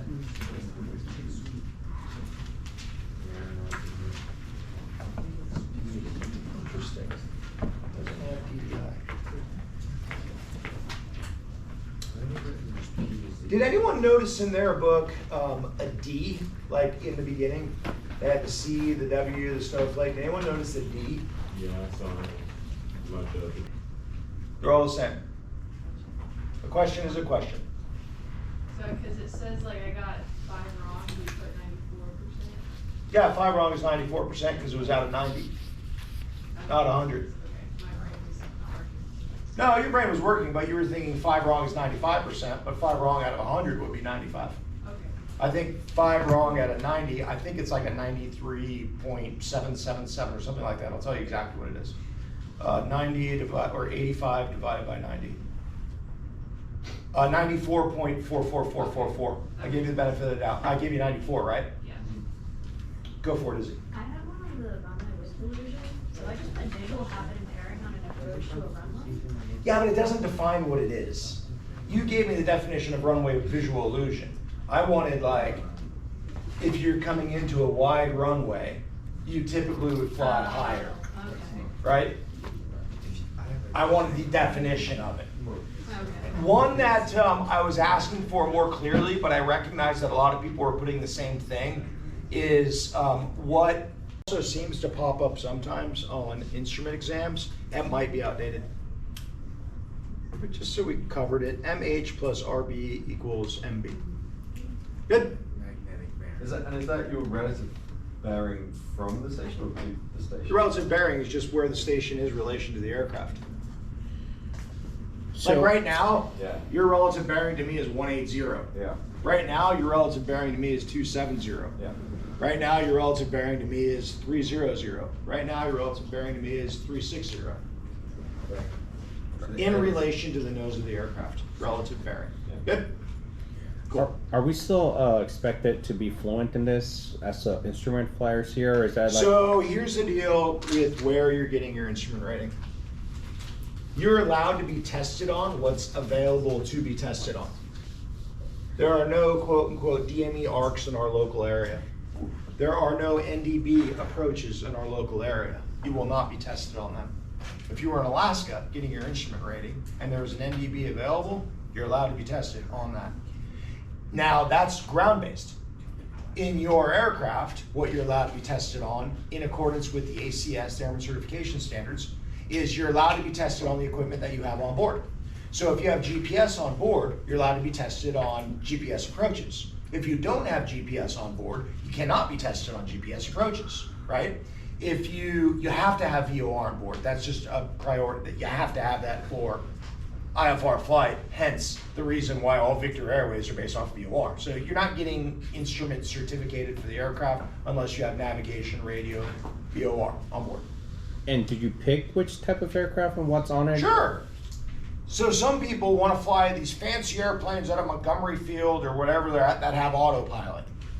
I want to pay the $30 extra because I feel comfortable with autopilot. That's fine and all, but now if you're on an instrument check ride, guess what you have to be tested on? The utilization of the autopilot system. You get tested on what's on board the aircraft. So if you want to go, I only want to fly ILS localizer and VOR approaches, I'm going to pick an airplane that doesn't even have a GPS on board it. That's possible. So if you get instrument license, if you get instrumentation here and you go to Alaska to look for work, they'll probably laugh at you a little bit and be like, all right, you got to get. Yeah, trained go over fly there." this approach. Yeah. Well, I want to laugh. Fun. Okay. Another beast, right? Yeah, only rules. Alaska is the only place in the conterminous United States where it's perfectly legal to land on any road. That is so cool. Land on a road, pull up to a gas station, fill on up, and take off. Dude. That was yeah. Don't forget your beer. Oh my gosh. That's 100. What? Yeah, driving down the road, looking behind you, there's an airplane landing in Alaska. It's like, man, whatever. San Diego, you're like, ah! Hit the brakes! We're all gonna die. true. There's a question back here. What does RMI stand for? Remote magnetic indicator. If you hear this, speak off. Yeah, just it pop up. Dude, people out of Alaska, this pilot is a real deal. Legit. Yeah. People fly. Here's a saying about airplanes.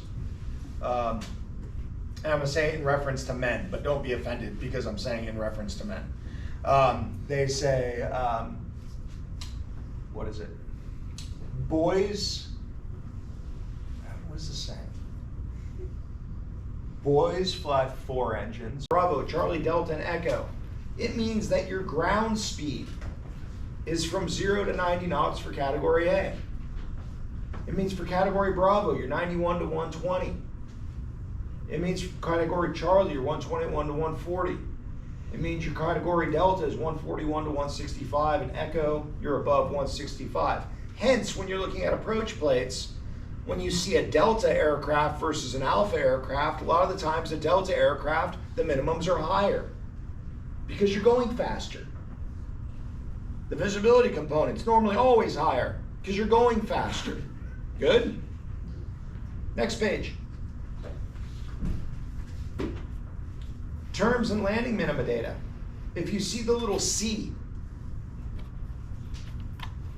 right? That would be on the airport diagram. Oh no, that would be down on the circling to land minimums. The little C, it means there's an expanded circle to land radius. I'm not reading it word by word. I'm just making sure that we all are aware that it's here. We'll normalize category C's or circle to land. Normalized circle to land radius for a category A is 1.3 miles. For a category B is 1.5, C is 1.7, D is 2.3, category E is 4.5. And what does that mean? It means this. It means that if you're coming into land, circle to land. What does circle to land mean? Let's say we have runway 28 and we have an intersecting runway of 18 and 36. Let's say they only have an approach to runway 28. But the wind is blowing 40 knots out of 36. 40 knots out of 360. I wrote that backwards, but you get the point. Well, I'm not going to try to land on runway 28 if the wind's blowing 40 knots. I don't know what airplane can do a 40 knot crosswind. So what do you have to do? Well, you would use the equipment. Here's the clouds. Right? You would use the equipment for runway 28 to get below the clouds. Once you're below the clouds, you would enter some sort of pattern to land on 36. That's called a circle to land. It's not circle to land. It just means you're using equipment off of one runway, but you're landing a different runway. Therefore, you need to enter some sort of pattern. I.e., maybe the wind's really hard out of the east. You're going to get below the clouds this way, and then you enter right traffic to land on this. But maybe it says circling to the south is not allowed. You can't do that. Okay, that's fine. I'll enter left traffic. That's a circle to land. Good? So what does that 1.3 mean? It means this. They give you a radius around that runway that's guaranteed to be safe at the altitude they depict for the circle to land minimums. 1.3 miles for all the runways that are allowed to be utilized for circle. 1.3 miles. 1.3 miles. 1.3 miles. And then connect those. Anywhere within that, unless it says not allowed, you are safe at that circle to land altitude. You can come down to minimums, begin your circling procedure, and you're not going to run into anything. Does that make sense? That's circle to land. Well, what they've done now with the advent of Flight Check and these companies like GA, General Atomics, they're flying with aircraft equipped with LiDAR, laser detection and ranging. And they're ground mapping stuff. And they're like, well, wait a second. This airport really doesn't have any obstacles for like 5 miles. There's nothing there. Oh, okay, well in that case, let's give them that expanded circle to land radius, just to give the pilots a feeling of a little bit safe. So what does that mean for us? As a category Alpha aircraft, it means nothing until we're at 7,000 feet, if you look at the scale. It's 1.3 all the way up to 7,000 feet, then it goes to 1.4. Why at 7,000 feet, 1.4? Because the aircraft is moving faster over the ground because the air isn't as dense. So any given airspeed, you're actually moving faster over the ground because that's what's called a high density altitude scenario. There's not as much resistance against you, therefore you can go faster. It would be like a submarine in salt water versus fresh water. There's less resistance, fresh water. You might be able to go faster.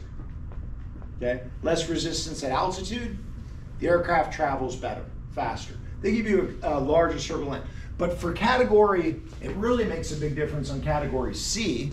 What's the speed of category C aircraft approaches? 121 to 140. 121 to 140.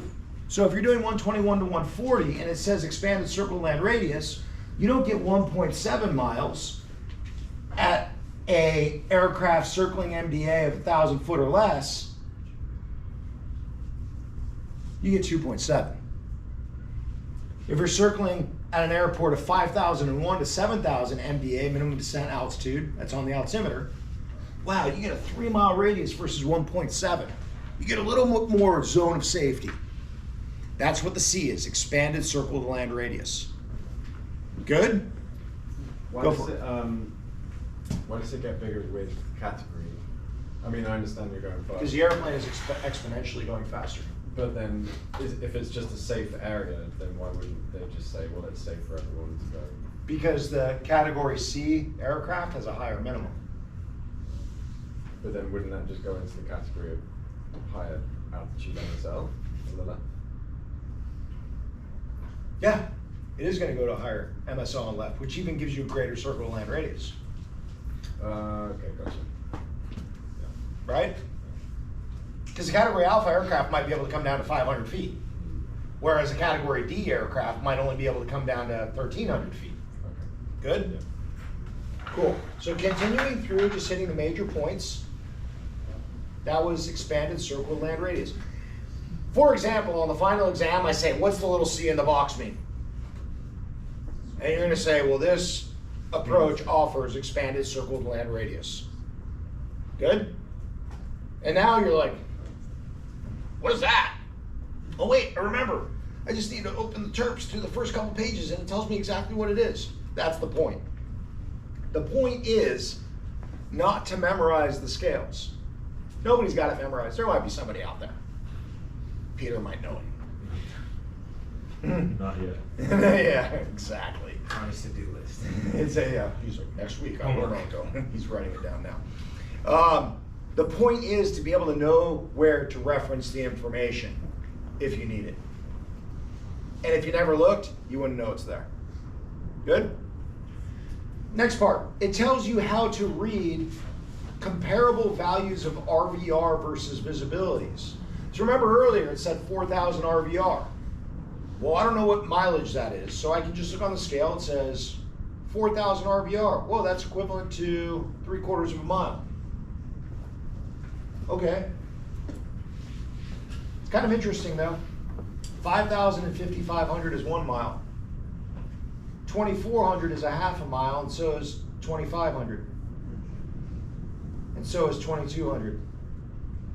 So the numbers are a little bit, but that's where you can compare the values. It's just a conversion. Below that, it's how to read radar minima, i.e. right here, a PAR, precision approach radar. There's a couple different types of radar minimums. A PAR, precision approach radar. Precision, what is that going to give you? And vertical guidance versus ASR. Oh, wait a second. Remember we had ASR as an acronym on the midterm exam. Airport surveillance radar. So there's an ASR radar minima, which only gives you lateral guidance. And it tells you how to read those. So if I'm looking at radar minima, I'm like, I don't know how to read that. Well, go to that page. It'll tell you what the stuff means. Good? It'll tell you down here what those little triangles are. I already told you the A is non-standard alternate minimums and the T is non-standard takeoff minimums. But remember I also said there are no takeoff minimums for a Part 91 operation. Know that. There are no takeoff minimums because there's a little bit of an anomaly in this book. There are no takeoff minimums for a Part 91 operation. i.e., me and Sam are gonna go to Vegas for the weekend. It's the last place I'm gonna go, right? But Sam and I are going to Vegas for the weekend. We get to Montgomery Field, and they're calling it 0-0. I can't see horizontal. If I put my hand in front of my face, I can't see my hand. I put my hand above my head, I can't see my hand. We're still legally allowed to take off. Sketchy, but you're legal to do it. Hey, whatever you want to do, dude, kill yourself. FA's like, I'm down. Let's first get a radar or a camera crew out there. What not to do. There's another one in here. Non-applicable alternate minimums are not authorized due to unmonitored facility. So if it has the little A with NA, it means you're not allowed to use that airport as an alternate airport. Those are the little triangles in the pilot's notes section under the pilot briefing section. Good? Now, between those two, the A on the first triangle is right on the edge, and the second is kind of in the middle. It's just a printing It thing. says A, NA. The NA after it is part of some. It will say that A, on the NA, pilot got it. brief, on the pilot notes section in the NA, pilot briefing. okay. It'll say A, NA. Next page. General information. It just tells you about the publication is issued every 56 days, what it includes. It includes standardized instrument approach procedures. It includes standardized instrument departures. It includes standard terminal arrivals. It includes IFR takeoff minimums and ODPs. It tells you what's in here, right? It tells you about chart currency information. It tells you about the date of the last revisions and how they are made. That's the Julian calendar date. It says right there, this date of latest revision identifies the Julian date. The chart was added, and it tells you how to read the Julian calendar date. We've already discussed that one, right up here. It tells you about procedure amendment numbers represent the most current amendment on a given procedure and so forth. It gives you miscellaneous information, gives you distances or nautical miles except visibilities, which are in statute miles and so forth. Good? That's that page. General information. Next page, it tells you about standard terminal arrivals and departure procedures. It tells you about procedure PBNs, performance-based navigation. Don't worry about that yet. It shows you all the lighting information. Next page.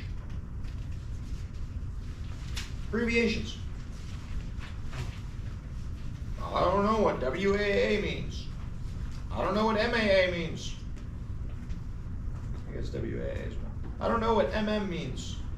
Look it up. There's your abbreviations. Next page. It tells you about the plan view and its symbologies. So if there's ever anything, you know how when we looked at the low altitude and route charts, I was like, look up the legend. Right? Look at the symbol on the legend. Someone asked about the brown line on the low altitude and route charts. I said, look it up. Same thing. So if you ever need to look up something that's on an instrument approach procedure, look it up. There it is. Both pages. It tells you about MSAs, it tells you about TAAs. Next page, profile view information. It'll tell you about MDA, it'll tell you about DA, it'll tell you about glide slope. All your information. What does that mean? Hey, look, that little star, 5300 glide slope intercept symbol. Look, the little Maltese cross, the FAF for non-precision approach. We've already gone over a lot of it. Good? It'll tell you about star symbology, the next page. Next page.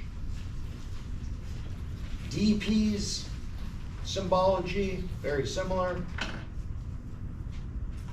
And IAP symbology. tells you how to read runway information and data, tells you what all the little symbols mean, like there's the gas station, that's what the tower looks like, these are heliports, and so forth. Good? Okay, just flipping through the pages. Next section. That was H, we're on I. Hey, look, these are the approach lighting systems. Oh, I'm flying into someone and it says it's got an ALSF2. I have no idea what that is. Look it up. Go to the I section and say ALSF2. Hey, look, it's got distances right on the side. That might help me somehow. Like when I get in trouble and if they ask me, how did you prove it was a half-mile visibility?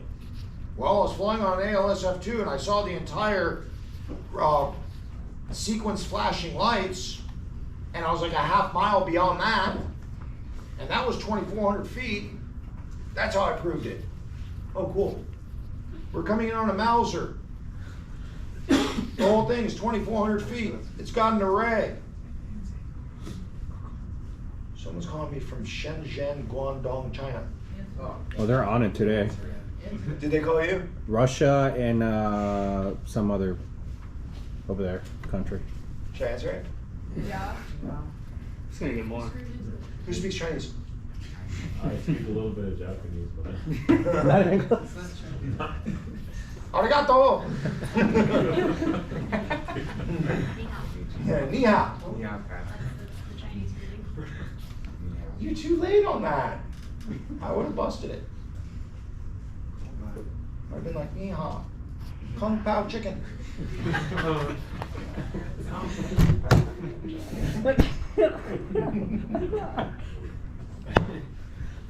They're calling me. I didn't ask for it. I have a question. Go for it. If it says Merle or rail, where would I find that? What Merle or rail means? No, as in like that's the type of lighting system and Merle or medium intensity. Well, I don't know, but I bet you if I went to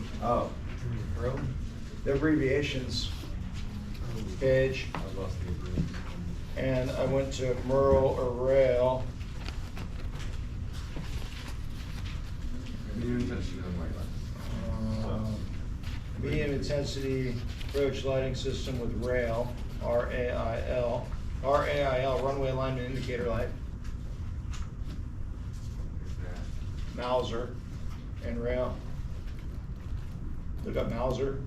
It's got the rail component. Or rail. Good. So Merle is part of, you just refer to Mauser? No, Merle's a medium intensity runway light. Has nothing to do with the approach lighting system. With rail.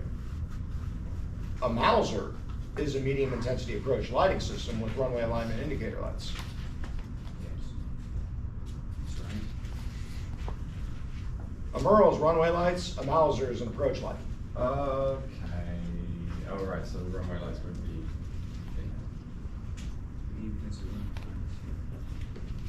Those are your approach lighting systems, and that's all of them. ALSF1, ALSF2, SALS, SALSF, SSALR. I'm coming into somewhere and it says it has a tricolor visual slope indicator. I've never flown into anywhere that has a tricolor visual slope indicator. It might be a good idea for me to know what I'm looking at. Right?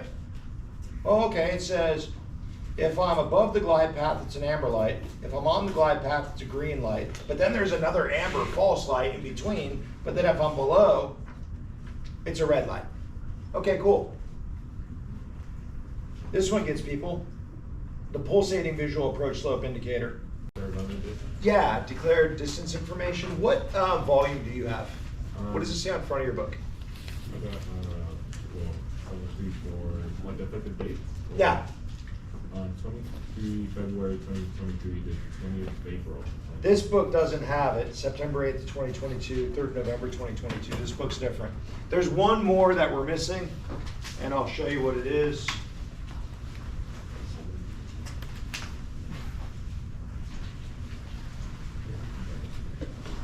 Abbreviations or?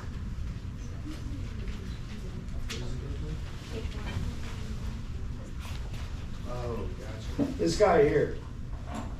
Someone remind me next class, this is what we're gonna start with. John, will you remind it? PAR Mm-hmm. and DDI. And, oh yeah, DD. This. I'm gonna end on this, and we'll get into it more next week. I don't have enough time to explain it. Yeah. What? This one here. The D. We had the W, we had the C, we had the snowflake. The W is frequent WAS outages. The C is expanded circle land radius. Star is cold weather temperature conversions. And the D is called DDI. Write it down.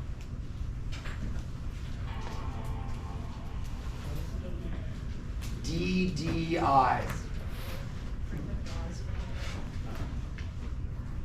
Andre, the W? Frequent WAS outages. Yeah. So what's DDI stand for? DDI, declared distance information. Declared distance information. That information you'll find in the chart supplement, the green book, which we're going to go over next week. Declared distance information is really utilized for aircraft with an FMS, flight management system, whereas technologically advanced aircraft can plug in these numbers, and the aircraft knows when it's a safe time to stop, or how much landing distance they have, and they can calculate it based on weight, load out, and performance. The values that are associated with DDI, declared distance information, are these, and write them down. The values associated with D. So this airport has declared distance information available. The information will be found in the chart supplement. That information is inclusive of the following 4 items. TORA, T-O-R-A. Takeoff runway available.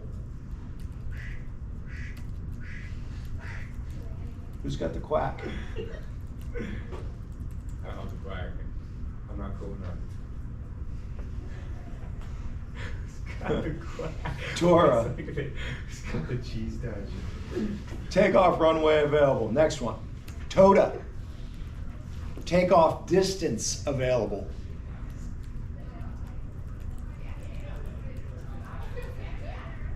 TORA. Takeoff runway available. TOTA. Takeoff distance available.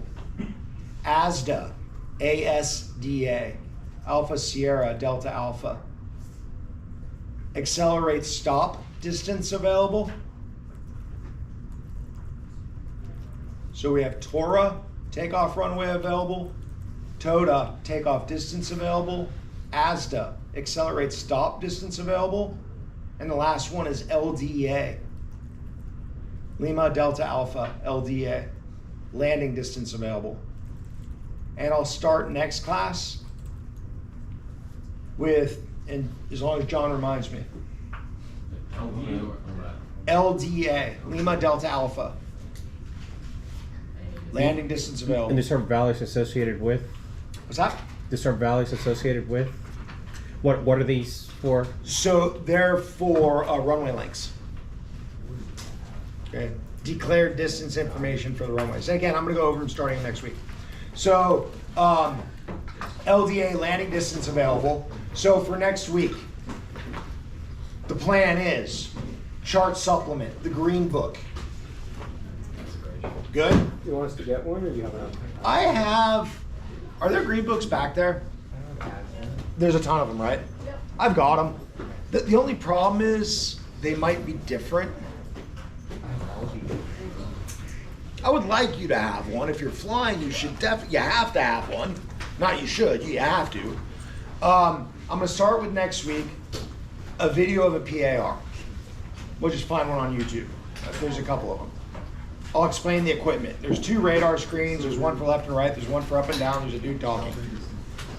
We're gonna go over the chart supplement next week, all the values, like what everything means.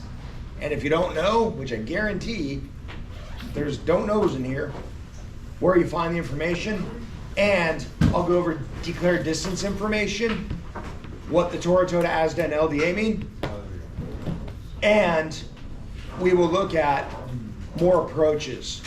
IAPs, ILS, localizer, VOR, and probably LDA next week. Good? Questions? Comments?